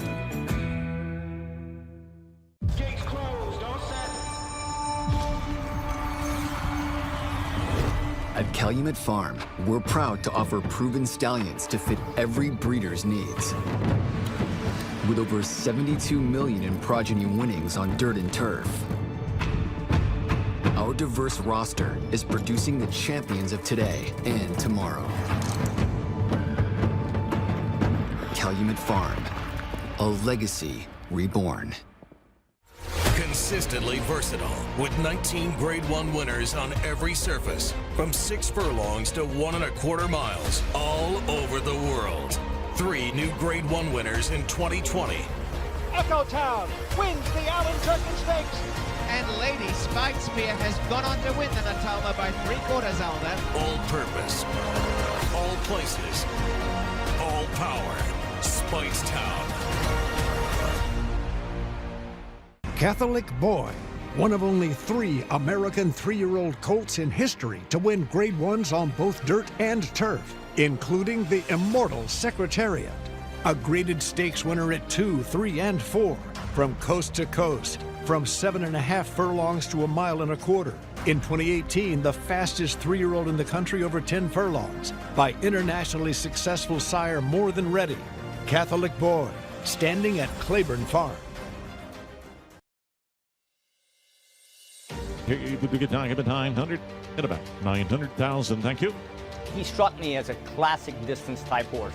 The way he moved, his efficiency of his stride. It was a freakish victory, and it was one of the reasons that made Cupid a horse to really keep an eye on. To come off a long break like Cupid did, it's almost impossible, and just goes to show you the quality of horse he is.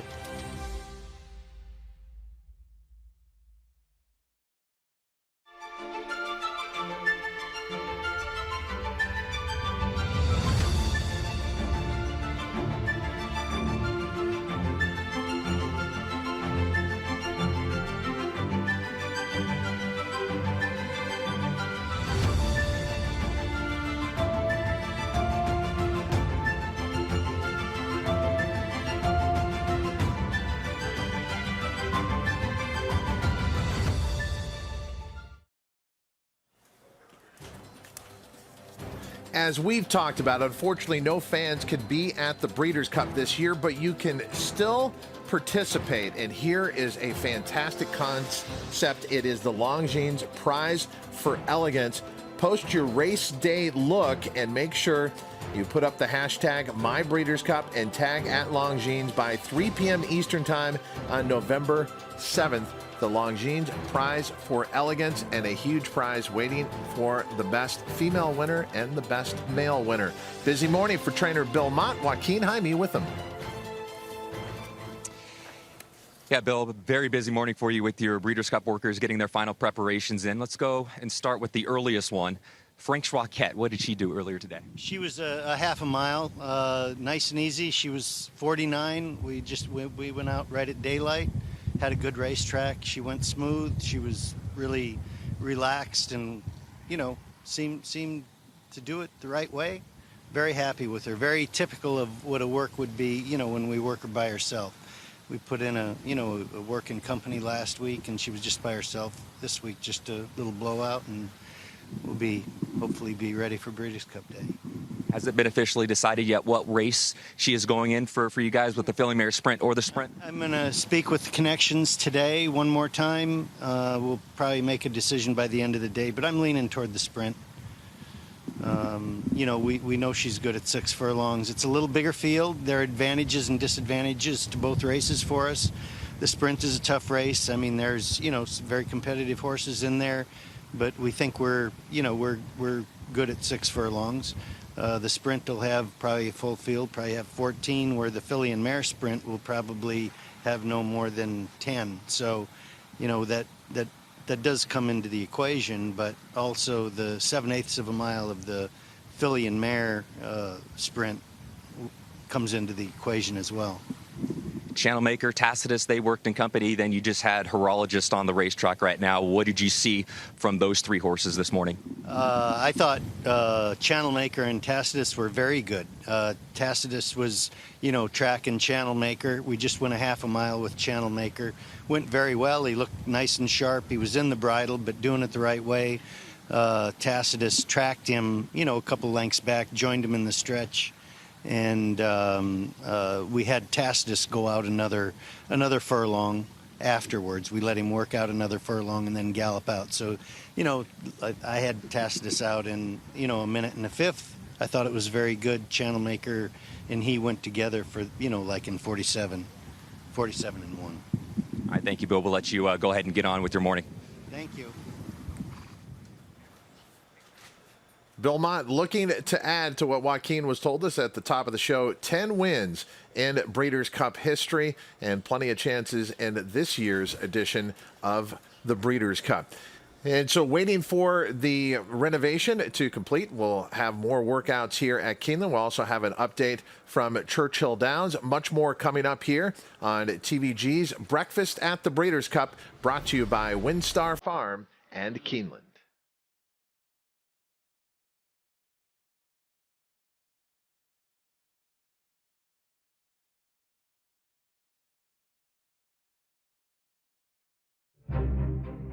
This is a Kentucky Thoroughbred. This is a Kentucky-built Powerfoil industrial fan. Like a Thoroughbred, it too delivers unrivaled performance. And while they both run with purpose and pride, this one runs to keep your workforce feeling cool and comfortable. Powerfoil, the best-selling big fan in the world. Big-ass fans, exceptionally engineered.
Hey, neighbor, we gotta talk. Well, Jay? No, he only comes to Bugle on race days. Race days? With the TVG app, every day is race day.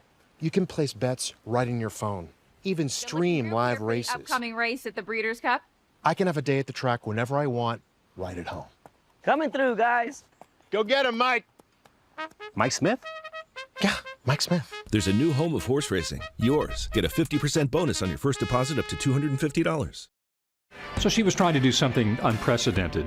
Clearly, we'd had a couple of back-to-back winners of the mile before. We had Yesk, we had Lure, but she was trying to do something that no horse had ever done. She was a horse who I always knew. When Breeders' Cup came around and it was time for the TVG Breeders' Cup mile and you heard the name Goldakova, you knew, oh wait, I remember her and she's really, really good. Goldakova, a true champion, 3 Breeders' Cup wins.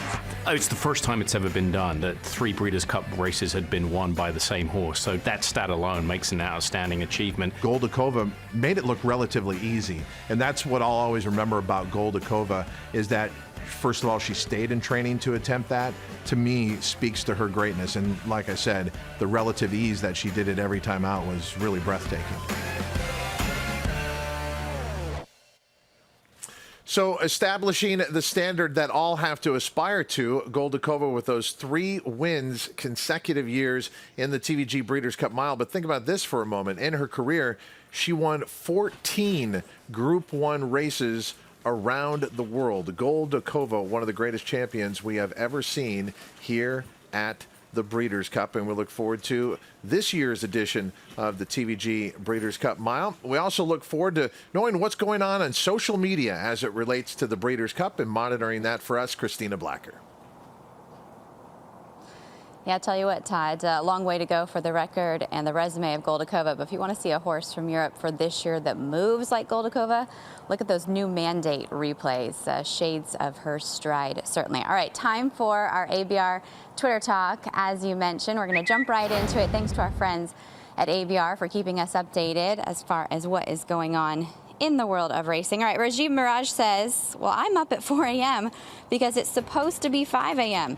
that daylight savings time, but the time changed. The racetracker syndrome got me. Did this happen to anyone else? I don't know about Rajiv. Usually I'm this person, maybe not this year with the combination of the early morning calls and Halloween last night for the kids. Little Red Feather with a tweet yesterday as well, the calm before the storm. That's a look at Red King, who you will see in the Breeders' Cup turf. And yes, LRF Nation sharing the experience of Singletary winning many years ago. One of the best celebrations we have seen in Breeders' Cup history, so perhaps we'll see that from them again. Michael Adolphson sharing an article from At the Races. Very cool that Holly Doyle will be making her Breeders' Cup debut this year. Massively talented jockey who can hold her own with the very best, and the way she rides those tight all-weather bends, I think she'll give Mighty Gurkha every chance at BC20. Holly Doyle, just 24 years old. She actually spent some time in Southern California here as an exercise rider in her late teens, but she has never ridden at Keeneland. She's a Group 1 winning jockey and just broke her own record for most wins in a British racing season by a female jockey. Ernie Belmonte tweeting yesterday some beautiful photos that he took of Improbable. This was his gallop from the Saturday morning here at Santa Anita, of course pre-entered for the Breeders' Cup Classic. Might want to keep Elliott Walden handy as well for those post-work comments. Show him the video. We are expecting Improbable to work at 6:30, so we should have that within the body of the show today. And then lastly, the Breeders' Cup letting us know about some international arrivals that happened yesterday. Cadillac, Glass Sippers, Daria, Cayenne Pepper, Kamiko, Safe Voyage, Lord North, and Tarnawa, all among the recent international BC20 arrivals. So thanks to our friends at ABR for the Twitter talk today. And before I send it back to you, I want to remind you about the TIAA Awards. They are being announced virtually on November the 5th. Jill Byrne will be hosting that show for you online. Usually it would be in person. They would be giving these awards away to the folks there. They would fly them to Kentucky for an exciting weekend. Unfortunately, not all of those things can happen, but celebrating the dedication to breeding award nominees today. There are 3 nominees in each category. Todd, I've kept a close eye on this process this year. The nominations are so touching, overwhelming in a year that has been difficult. These folks have just put racing and horses first, and they will be rewarded if they are chosen as a winner with a $10,000 scholarship courtesy of Godolphin. So congrats to the nominees. Good luck to them on Thursday, November 5th. It was already a difficult and demanding job, and then this global pandemic to pull it off as the professionals that they are has created some stories that deserve mentioning and deserve awards like that. We head now back to Churchill Downs with Kate and Bradar. Well, Todd, the van company rep just stopped by, and I know the plan's confirmed for Brad Cox's horses to ship toward Keeneland for the Breeders' Cup at about noon today, Brad. So I guess it's getting close. Fight time is upon us. I guess the question, though, one of many, will Owendale be on that van that goes over for the Breeders' Cup? Have you made a decision yet? No, we have not. We're going to talk about it here in a little bit. And, you know, even if he doesn't get on the van, it doesn't mean he's out. We could always ship tomorrow, but we're just going to we'll talk it over later and come up with a decision, hopefully, at some point today. What are the things you're mulling over? Just maybe the setup. You know, if you know, it's the mile race. There's a short stretch, so there's a little bit of a concern if he could get there in time. So and obviously the pace. So we just have to kind of handicap it the best we can with obviously not knowing the post and all that, and see, you know, if we feel like he's got a shot to get there. And you know, even if he was second, you know, would it offset the entry fee and all that stuff? So I mean, obviously if he ran second, it would, but you know, if we felt like we had a realistic shot. So Monomoy Boy girl go back to the track after breezing yesterday, as is kind of her custom. What are you seeing from her now? She's doing fantastic. She's doing every bit as well as she was going into 18. So we're excited. She's on top of her game right now. And emotions in general, particularly with her, Philly, who gave you your first Grade 1 win at Keeneland, no less, and the fact that she's come back the way she has and gets a chance to defend in the Breeders' Cup to join an elite group. Talk about what that means to you. Yeah, I mean, it's just, you know, I'm just happy for obviously the ownership group, our help, and everyone that's been involved with her along the way. Just for her to come back at the age of 5 and, you know, just to win a Grade 1 is just an unbelievable accomplishment. And, you know, now if we could, you know, maybe go out. I'm not going to use the word go out because I don't know if it's the end. But the Breeders' Cup, you know, Distaff would be just unbelievable, really. And, I mean, to have this opportunity and to go into it with obviously probably the favorite, and you know, it's really just a testament to how great she really is. Brad, I know it's like picking kids as far as talking about favorites, but with so many horses going into the Breeders' Cup this year, and now that the works are behind them, do you have any that you feel in particular are really just sitting on that crunch time type of race? Any that really stand out to you?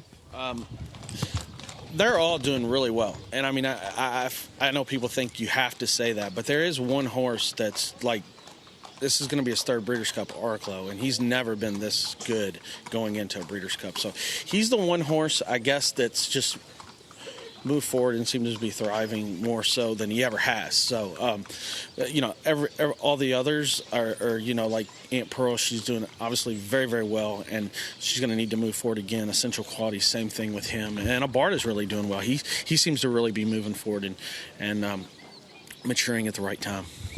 Only question of timing, and I know your time is short, Brad. We appreciate it very much. Thanks, Kate. Appreciate it. And Todd, it's just a moving target in this barn to try to pin him down with horses coming in, shipping out, Breeders' Cup horses, and all the rest that goes on with an operation like this. But after a title at Keeneland and a good start to Churchill Downs, things are heading into the Breeders' Cup in real forward fashion for Brad Cox. Kate, that was a loaded question. Who's coming in best? And I think if you're sitting at home and you're anticipating what he was going to say, you didn't think he was going to say Arklow. That is big. A lot of people grabbing pen, putting it to paper. Remember Arklow for the Brad Cox barn. That horse certainly flying under the radar, but not for him. As Brad Cox pointing out, Arklow just in his particular preparations, it's the best that he has been doing. It's almost like DJ Khaled when it comes to the Steve Asmussen barn. Here's another one. We go out to the track, and this is for the Breeders' Cup Juvenile Turf Sprint. Taking a look at county final for trainer Steve Asmussen. Last time out was, well, you'd have to say, disappointing, and the futurity at Belmont on the turf, 2nd of July for Phil Gleaves, pulled off that upset there. Here's a look at county final moments ago, Simon, here at Keeneland. Yeah, I mean, look, like you said, we could put all these works back to back to back of Steve Asmussen. They all look relatively the same again. This horse, just there you go, gets the lead change right there. It's just because, you know, sometimes, as I mentioned earlier, when you don't give the horses their head, or you can't because you don't want them to go too fast, you just have to ask for that cue. An okay work. Blinkers on. You can see the rider looking down at the watch. I mean, they're all moving good. At this sort of speed, you're not going to tell a whole lot. It's just to keep them fresh and well.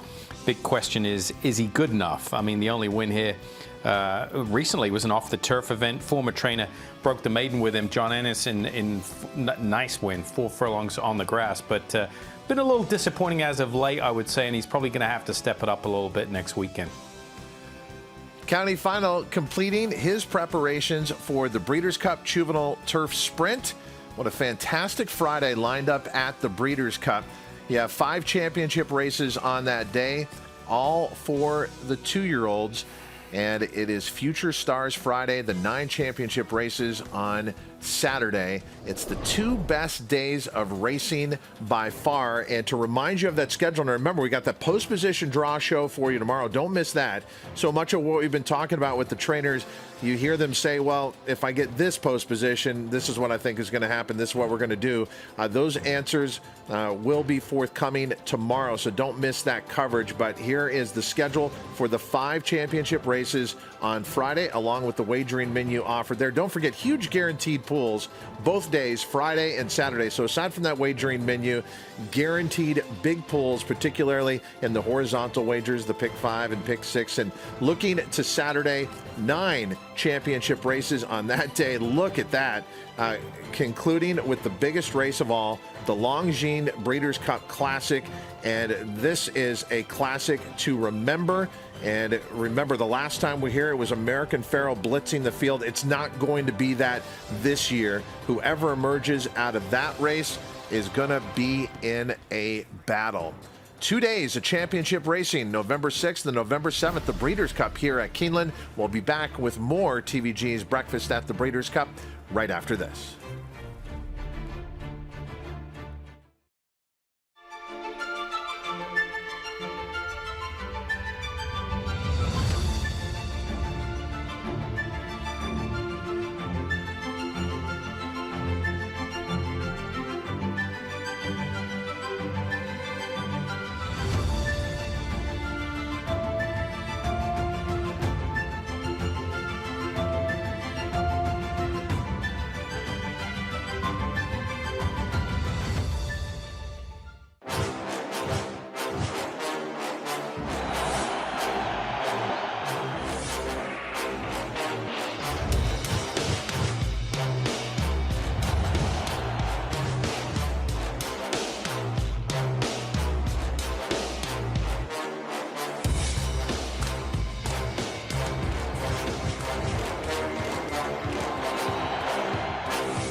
Pushing full has done it. As they come to the line, Roy H. does it again. As they come to the final 16, Mooney to the front. Got Stormy back in the second with Alperol takes third lead behind Mooney in the mile.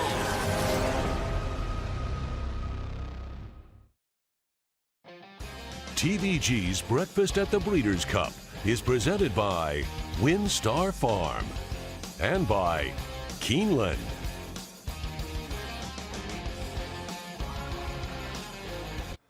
If you play the horses year-round, then you know the Breeders' Cup is the 2 best days to play the races. Even if you are just a casual horse racing fan, you want to participate in what's going to be happening here Friday, November 6th and Saturday, November 7th. And the best way, the most convenient way, is through TVG. We're so sure you're going to love it. Find out how you can get a 50% bonus on your first deposit up to $250. Become a TVG account holder today. Details at tvg.com/best bet. Emerging technologies have changed our world at large in so many industries, and horse racing is no exception. How to assess what these athletes are doing on the racetrack? Technology has come to help out trainers. We recently spent some time, thanks to World Horse Racing, with trainer Dale Romans with an emerging technology. I guess the best way to describe it for those of you who are part of the Apple family, it's a Fitbit for horses, and it helps trainers understand what their athletes are doing out on the racetrack. Thank you to World Horse Racing for what you're about to see.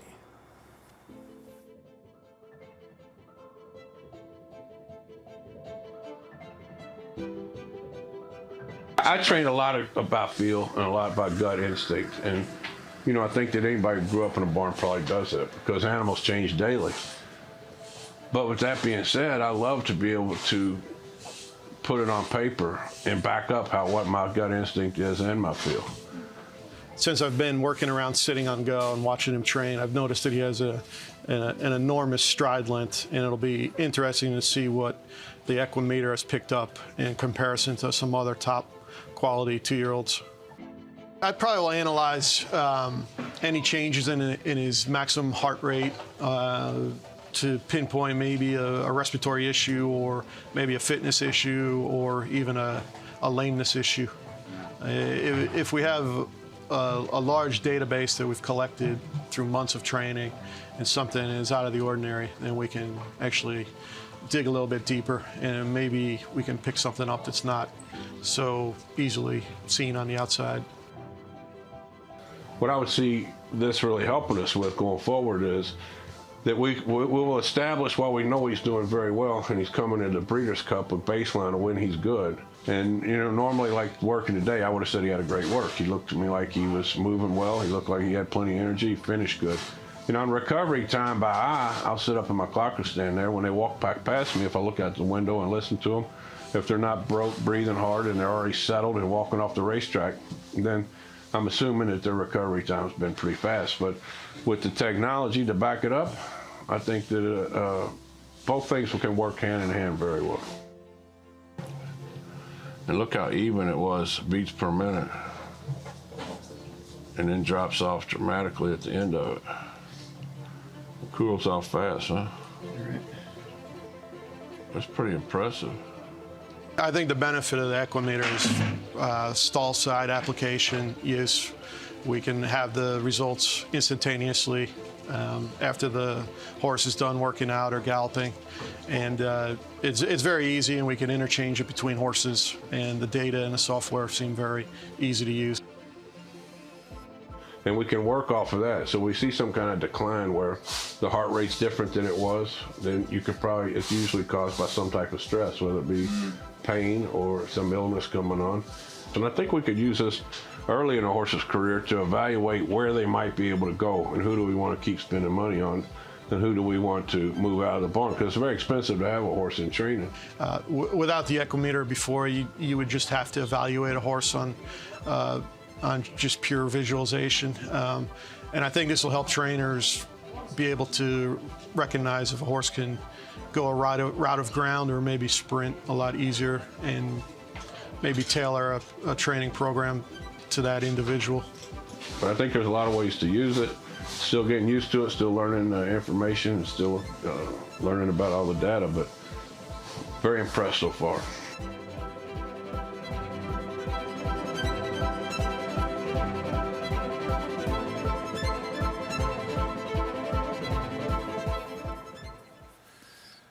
Simon, you're always fascinated by emerging technologies, and I hear more and more people saying, I got to close the rings on my watch. It's all about staying healthier. Do you think this technology is here to stay for horse racing? I think it is. I mean, sometimes in the world of horse racing, we're a little reluctant to change, but I think stuff like this can only be beneficial, right? It's created by a French-based company. You saw that, Aria Neo, based out of Paris, France, and it started to be used quite extensively in Europe by many trainers. And your analogy is correct. It's like a Fitbit, like an Apple Watch during a workout. And I think in a day and age where horse care and taking care of the horse is been under a spotlight the last couple of years, things like this can only help. I really believe that. And you saw in the piece there with Dale Romans, he's an old school trainer, but he's fully adapting the new school here. And I think stuff like this can certainly prevent injury. It can give you a heads up, because a lot of the times in years past, you're just dealing with feel and what you see, but now you're getting some sort of real-time feedback during the training that you can monitor, and I think it can only be beneficial. I mean, it's similar to any pro sports, right? I think if you went into a training camp or a clubhouse 20 years ago, it would look a lot different than it would today. I mean, I don't think NFL players you would have seen, 20 years ago sitting with a Microsoft Surface on the sideline or in the dugout with iPads behind them. We have to adapt, and this is part of it. Our thanks to World Horse Racing for a look at the Equimeter. Now it's time to look back at what I consider in all my years at TVG, which traces back now 21 years. It's the most joyous moment I've ever experienced at the racetrack. That includes American Pharoah winning his Triple Crown. It was 2009 at Santa Anita.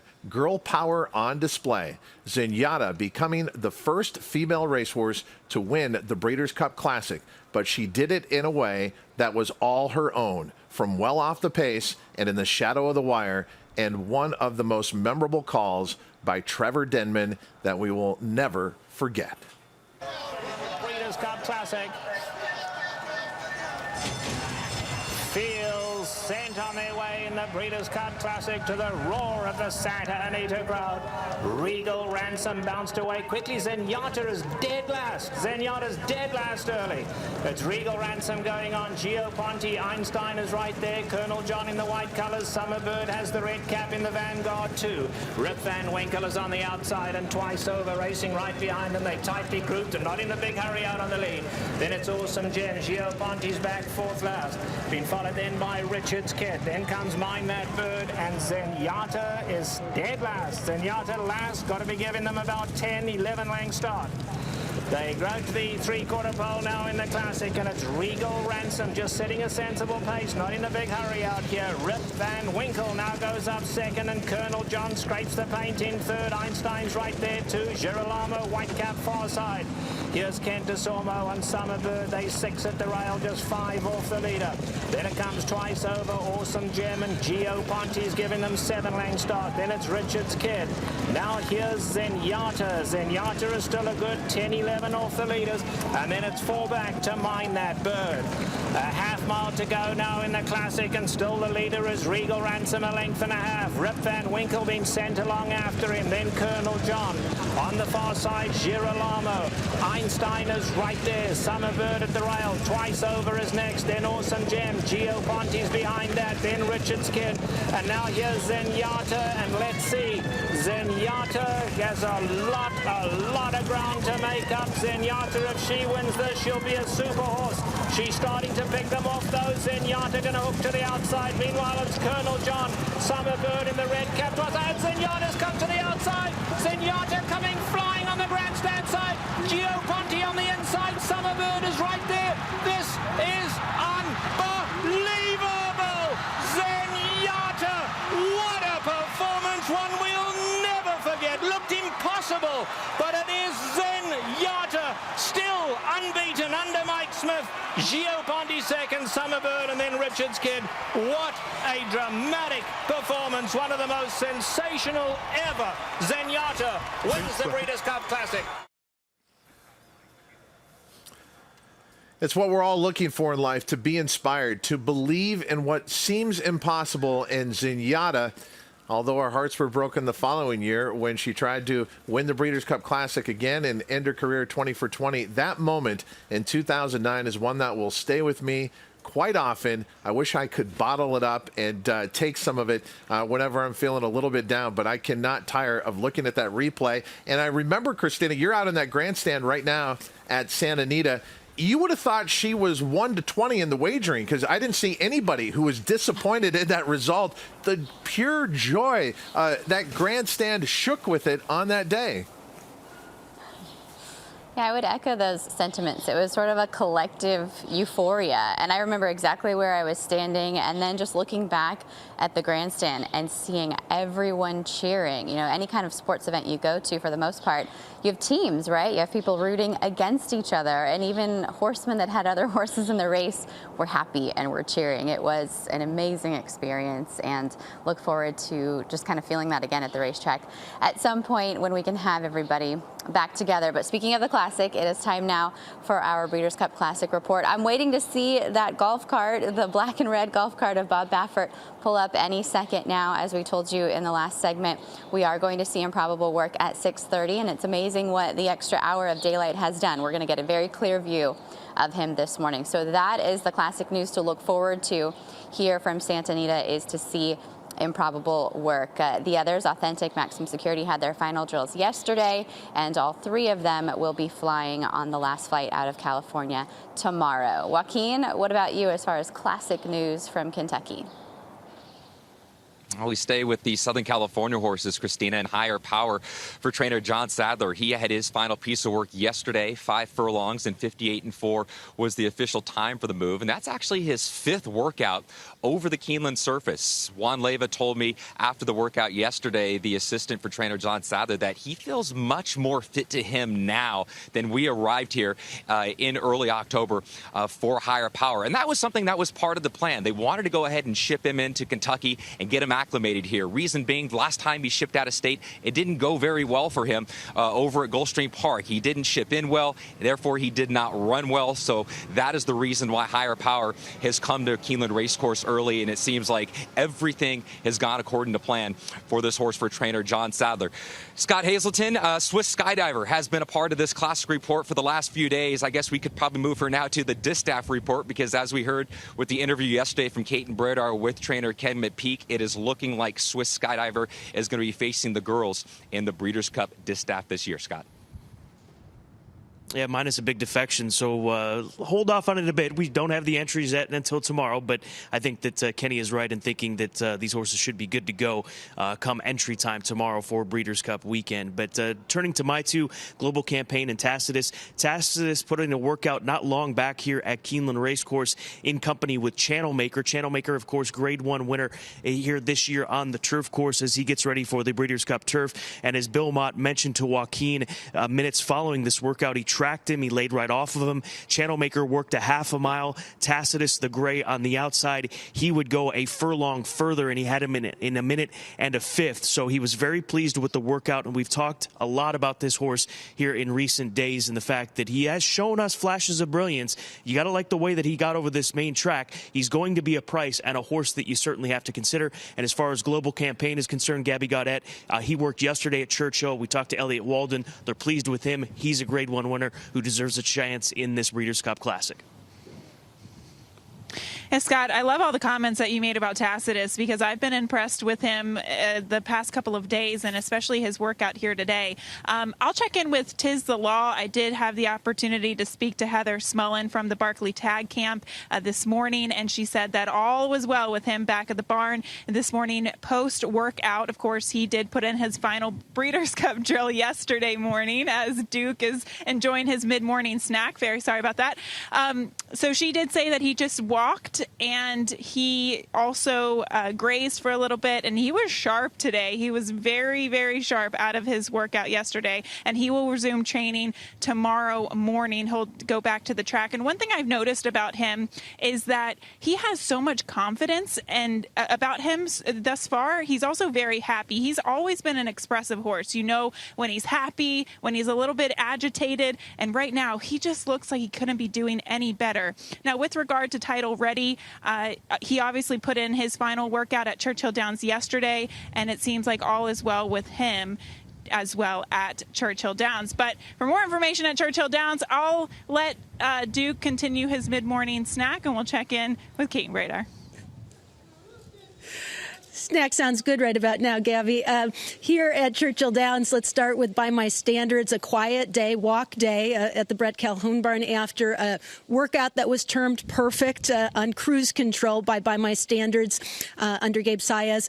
He is, according to Brett, doing as good as he can do. And in fact, Brett says he really doesn't believe he's ever gotten to the bottom of him. So he is encouraged and positive, although after looking at the field, does believe that perhaps he will be part of the early pace equation, but given the fact that By My Standards is a pretty tractable horse, he thinks that he could be in the garden spot. By My Standards will train tomorrow here at Churchill Downs and remain here, train Wednesday morning before shipping over to Keeneland. Meanwhile, here at the El Stall barn, everything very quiet as well, as Tom's d'Etat had a walk day after a pretty easy kind of textbook workout that Al Stall told me was reminiscent of the workout that Garrett Gomez put aboard Blame prior to his win in the Breeders' Cup Classic. Some pretty heady praise coming from the barn as to the way Tom's d'Etat is coming into the Breeders' Cup Classic. But Al just happy that he's had the opportunity to enjoy the ride and give the horse the opportunity to show what he's capable of in the Breeders' Cup Classic.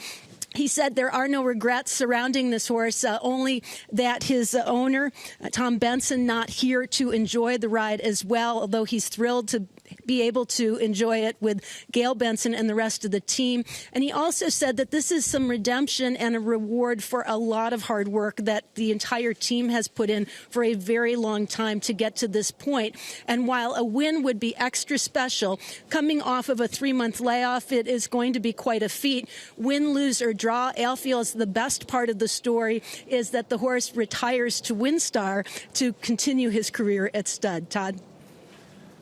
What a classic it is going to be. And Simon, when you look at how the year has played out, it has been in stages. We started the year with Maximum Security, the superior horse amongst older horses, then the controversy surrounding him, the rise of Tom's d'Etat, and then we had Tom's d'Etat kind of tail off a little bit, Maximum Security reemerge, him tail off, the rise of Improbable. It's been back and forth. And then in the 3-year-old division, Tiz the Law has kind of been the consistent horse. So let me ask you this question. The 3-year-olds versus the older horses, where do you think we stand here? Are they equal to the task to their elder counterparts, the 3-year-olds? I think they are. I think the gap is, as the year went on, and with the unfortunate year we had, it's given some of these 3-year-olds a chance to develop a little bit. Tiz the Law, I know he was racing back at Gulfstream, but he's had his races spaced out, and I think that's the one key piece of information that you need to bring into this classic is they skipped the Preakness. Barclay Tagg touched on it yesterday. He runs very, very well fresh. So I think the gap has narrowed a little bit. And yeah, if they're good enough, I think the 3-year-olds have the quality to get the job done. Key for me, though, I mean, the race goes through, I hate to say it again, it's time and time again, Bob Baffert. With what we've seen with Maximum Security this morning, that workout was tremendous for a horse that's notoriously a bad worker. Improbable's work last weekend, we're awaiting that work this morning. I think those are going to be the 2 tough horses to beat. But those 3-year-olds have a chance. They certainly have a chance because they're doing good. I mean, you think of all the Breeders' Cup races, and the last one has the potential to be the best and certainly is going to have a lot of drama around it. Horse of the Year clearly could be on the line, and the winner of the Breeders' Cup Classic is going to separate themselves from many horses within their division. 5 championship races on Friday.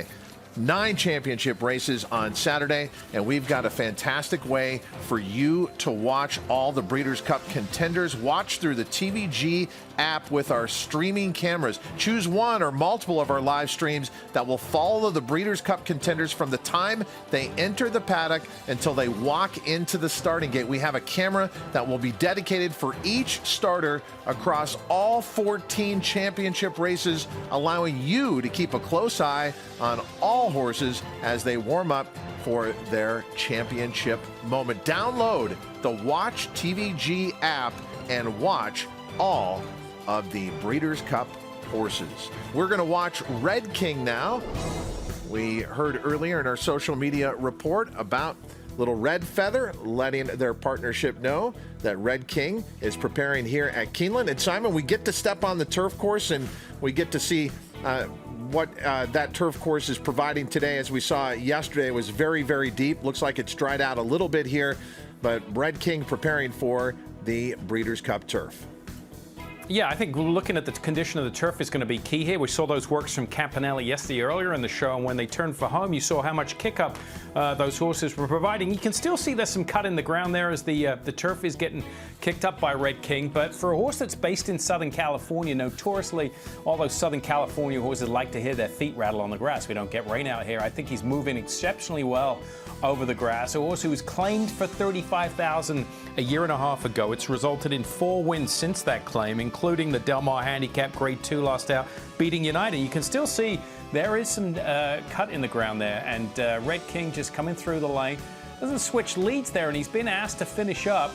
And, I mean, I wouldn't say the prettiest of finishes here. This probably, to me, I mean, look, we don't grade works anymore, but one of the less impressive works we've seen since Friday. He's just hanging on that left lead, and he's being asked to finish. Now, I haven't seen this horse work on a consistent basis. Maybe that's routine for him. That's the admonition. He's a horse that usually comes from off the pace and shows some finish in his races.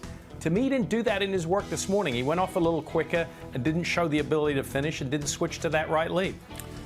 Billy Koch will be texting Simon Bray very shortly, but Red King coming in on a 3-race win streak. No, we're just making observations that I think are plain to see for everyone.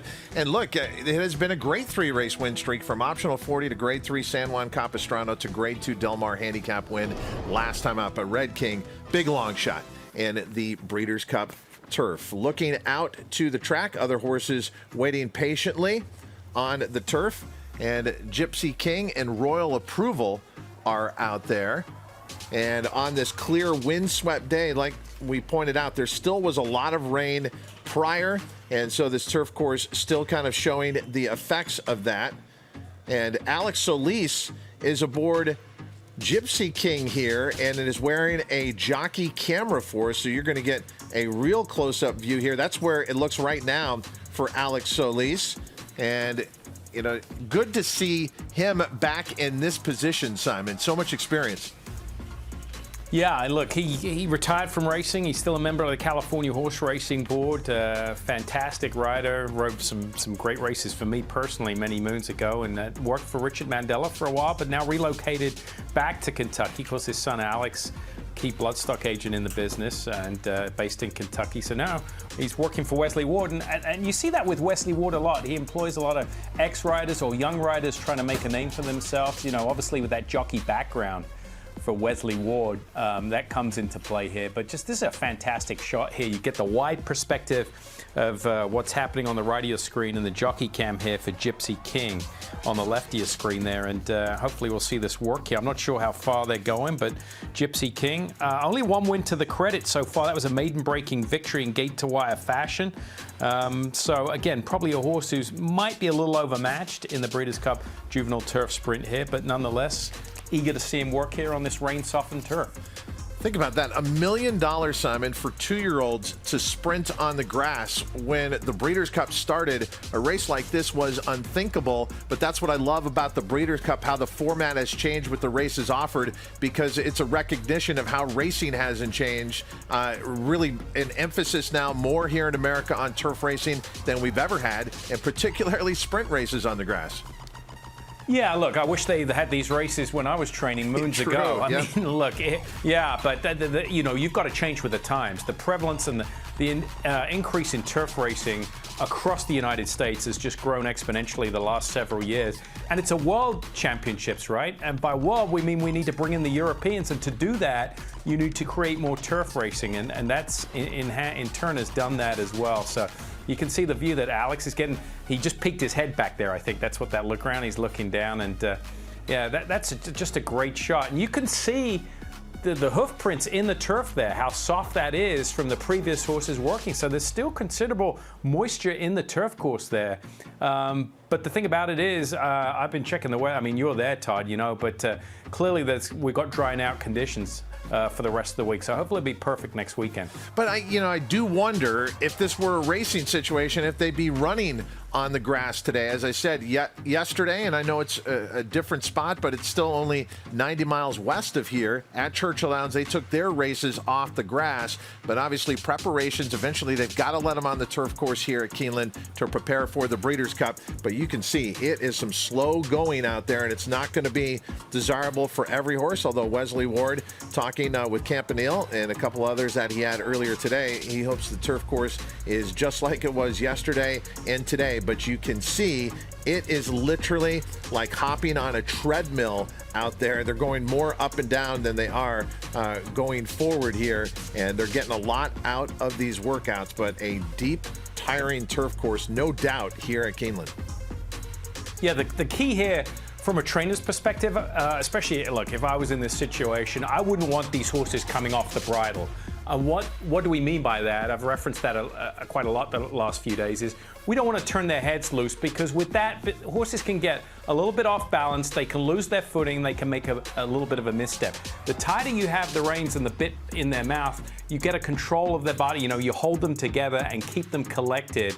So I think the key here, keep the horses on their bridle, nothing too flashy over this type of surface. We have 2 horses finishing up their workout, and then many horses arriving to work on the turf course. Gabby Gaudette watching them right now. So this is how Wesley Ward kind of goes through the morning with these turf workers. So we just saw a set finish, and we also have another set waiting to hop onto the turf. In front of me is Trade Deal and Into the Sunrise. So Trade Deal actually does have a rider on his back, but Into the Sunrise does not. I'm not sure who is actually going to hop on the back of Into the Sunrise, but you can see in front of me, Julio Garcia is actually going to hop onto Into the Sunrise in just a minute. So he's going to be hopping off his mount in a minute, and then hopping on this horse and heading out for the second set of turf workers. And Todd, you know, time runs out very quickly. Sometimes with the limited time that you have during turf workers and having to walk back to the barn and walk back to the track, this is just what some trainers have to do. They're just waiting back here at the 7-8 chute. Well, the amazing thing about a morning, Scott Hazelton, is you will go from calm to all of a sudden absolutely a chaotic scene of lots of activity, and we are getting a rush of activity right now.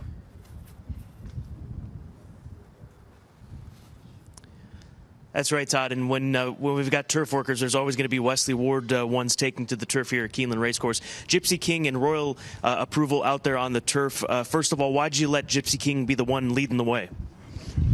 Well, I waited to today to work these two. Neither one really cared for the soft turf, so I was hoping it would dry out a little bit, which it did. It has a lot more to go before the Breeders' Cup with the sunshine in the forecast this week. Neither one really cares for the soft turf, and they got over it okay, but certainly didn't grab it and get a hold of it like the horses I worked yesterday. Looking at I'm sure you got a chance to catch the jockey cam. What kind of perspective does that give you in being able to see that that we threw on Alex Solis?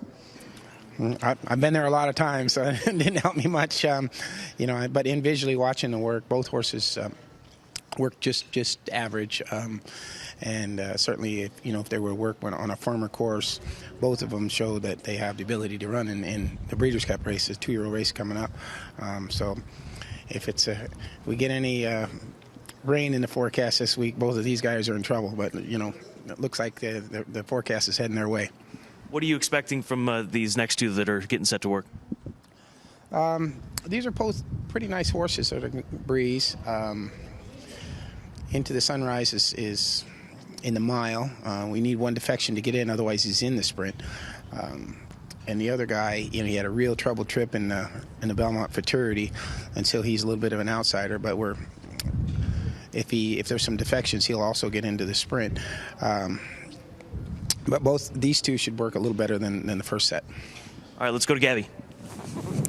Scott, thank you. And here with Alex Solis, who was just aboard Gypsy King. We saw it from your perspective with the jockey cam on you. But Alex, how did it feel out there, especially compared to yesterday? It's much better. It was much better. This breeze is drying up pretty quick. I had a little cup, but it's fine. It being really good later on. And how did he get over it today? He went good. He went really nice. He can, you know, I'm just glad that it's getting drier because it'd be good for him. But he handled good this morning.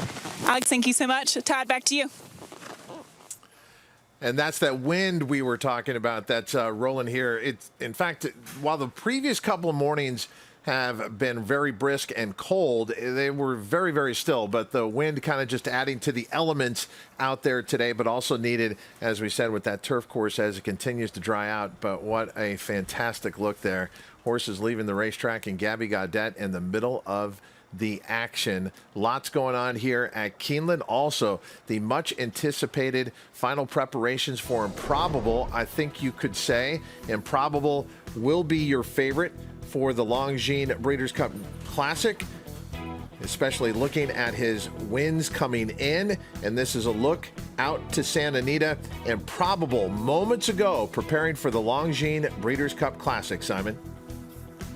Yeah, his last work we saw was last weekend, last Sunday, and 7 furlongs in 125, and I thought he's really been progressing the right way. His works have been emulating what we're seeing in the afternoon, and that's a horse who is improving at the right time in the fall. And I think, you know, they skipped the TVG Pacific Classic. I think that was the right thing to do, as Bob Baffert referenced. And look at him.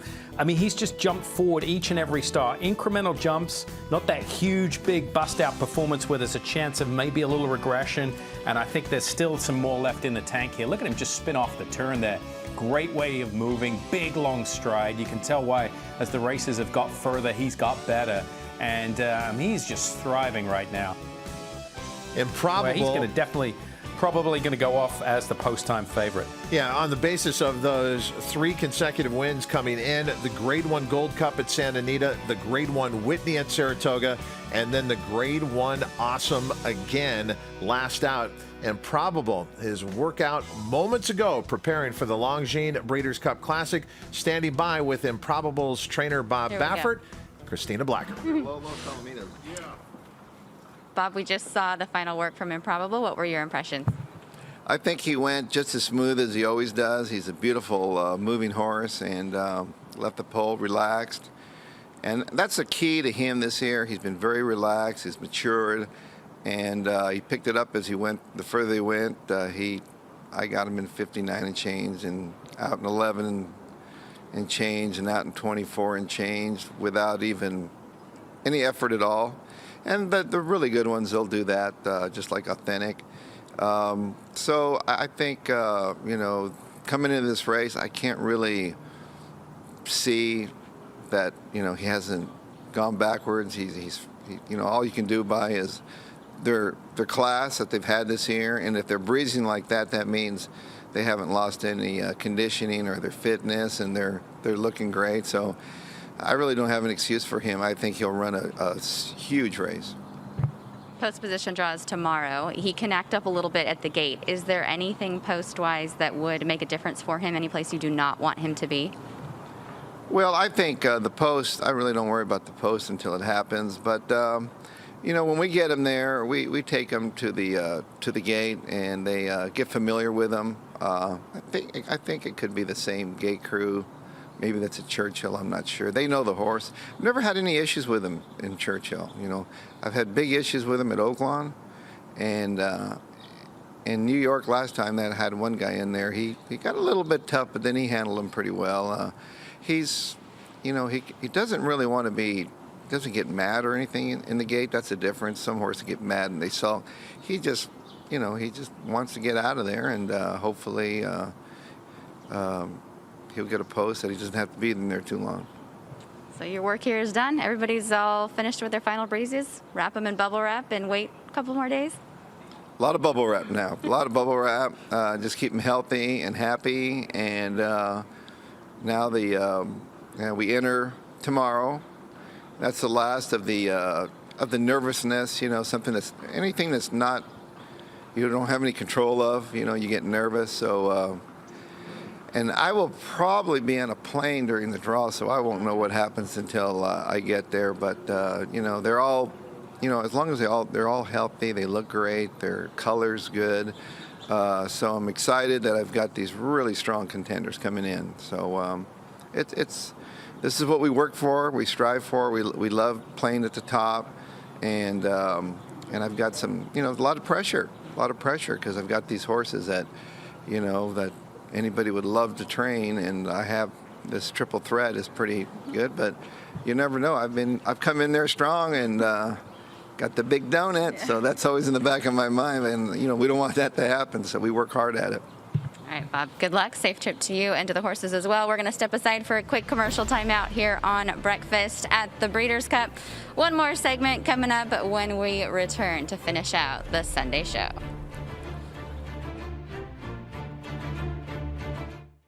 It's not how we fly, but how we fall that separates the pioneer spirit from the rest. This is what's remembered, what remains, when all else has been stripped away. My impressions of the Gunrunner yearlings were very favorable. They've got quality, they've got scope, they're good movers, they look like they're going to have speed. I could see them running in the late summer of their 2-year-old season, and what's stretching on, they're definitely 2-turn horses, but they look like horses that are going to show up in the late summer and fall of their 2-year-old career. Wouldn't shock me at all if he had competitors in the Breeders' Cup juvenile events at the end of the year. This is a Kentucky Thoroughbred. This is a Kentucky-built Powerfoil industrial fan. Like a Thoroughbred, it too delivers unrivaled performance. And while they both run with purpose and pride, this one runs to keep your workforce feeling cool and comfortable. Powerfoil, the best-selling big fan in the world. Big-ass fans, exceptionally engineered. Catalina Cruiser. He won 7 of 9 starts coast to coast with 6 triple-digit buyers and 5 dominating graded stakes wins, including a record in the Grade 2 True North Stakes, a son of leading 5th crop sire Union Rags, a $370,000 yearling with an imposing physical, and one of the best of his generation. There's only one Catalina Cruiser, now standing at Lane's End. Breeders know that English Channel offers unparalleled value in its class.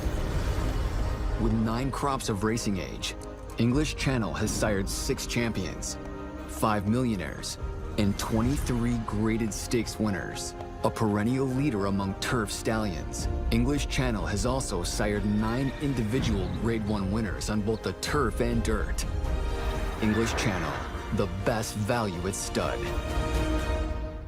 A Grade 1 winner on both dirt and turf, War of Will became a classic winner with this victory in the Preakness Stakes. This year, he added turf credentials to his resume with a determined victory in the Grade 1 Maker's Mark Mile, a winner and Grade 1 placed at 2, multiple graded stakes victor at 3, and Grade 1 winner again at 4. This son of War Front has proven his class at every level. A classic winner with a stallion's pedigree, War of Will, standing in 2021 at Claiborne Farm. It's not how we fly, but how we fall that separates the pioneer spirit from the rest. This is what's remembered, what remains, when all else has been stripped away.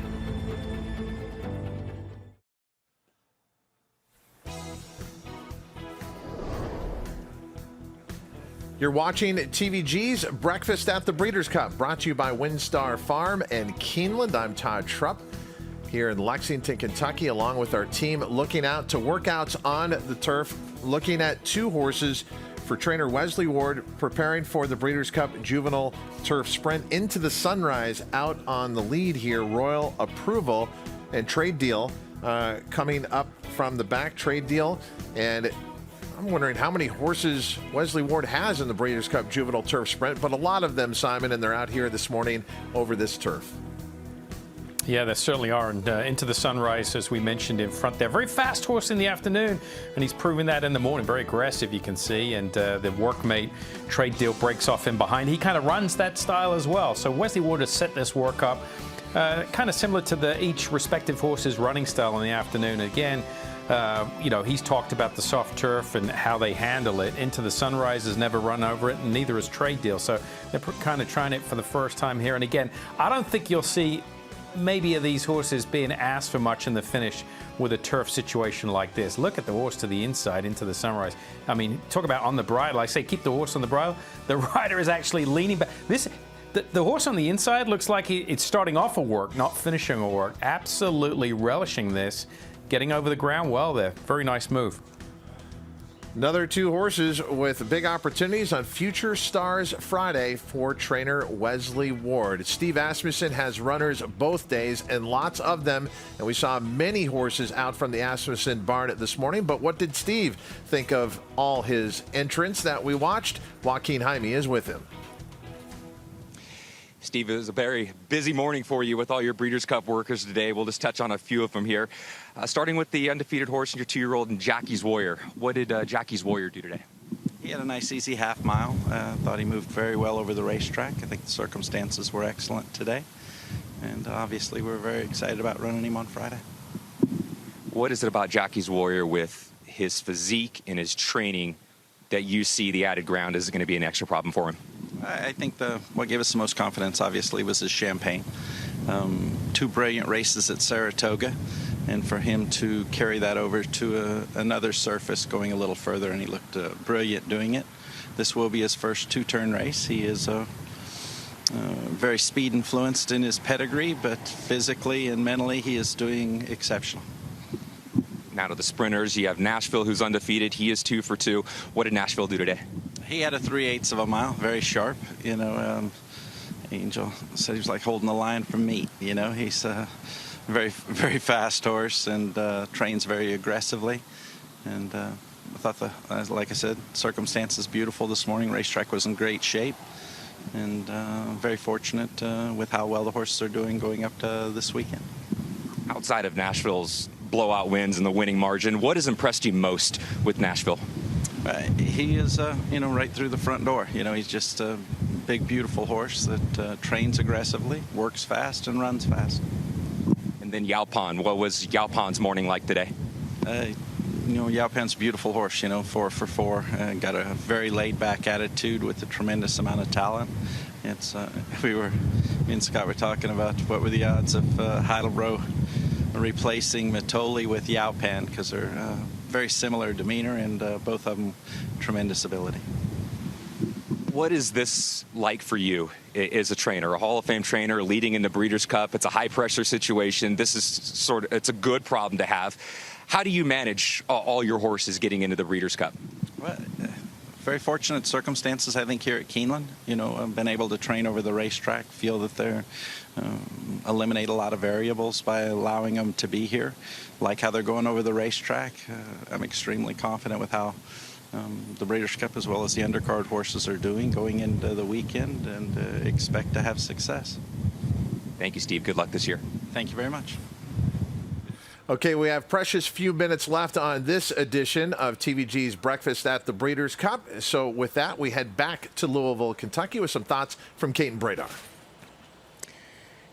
Just some last-minute confirmations from Brad Cox that Owendale will be entered in the Breeders' Cup Dirt Mile, and also a change. Bo Recall, who was originally pre-entered for the Breeders' Cup Filly and Mare Turf, she will not be entered, and instead will be pointed to the matriarch. Todd?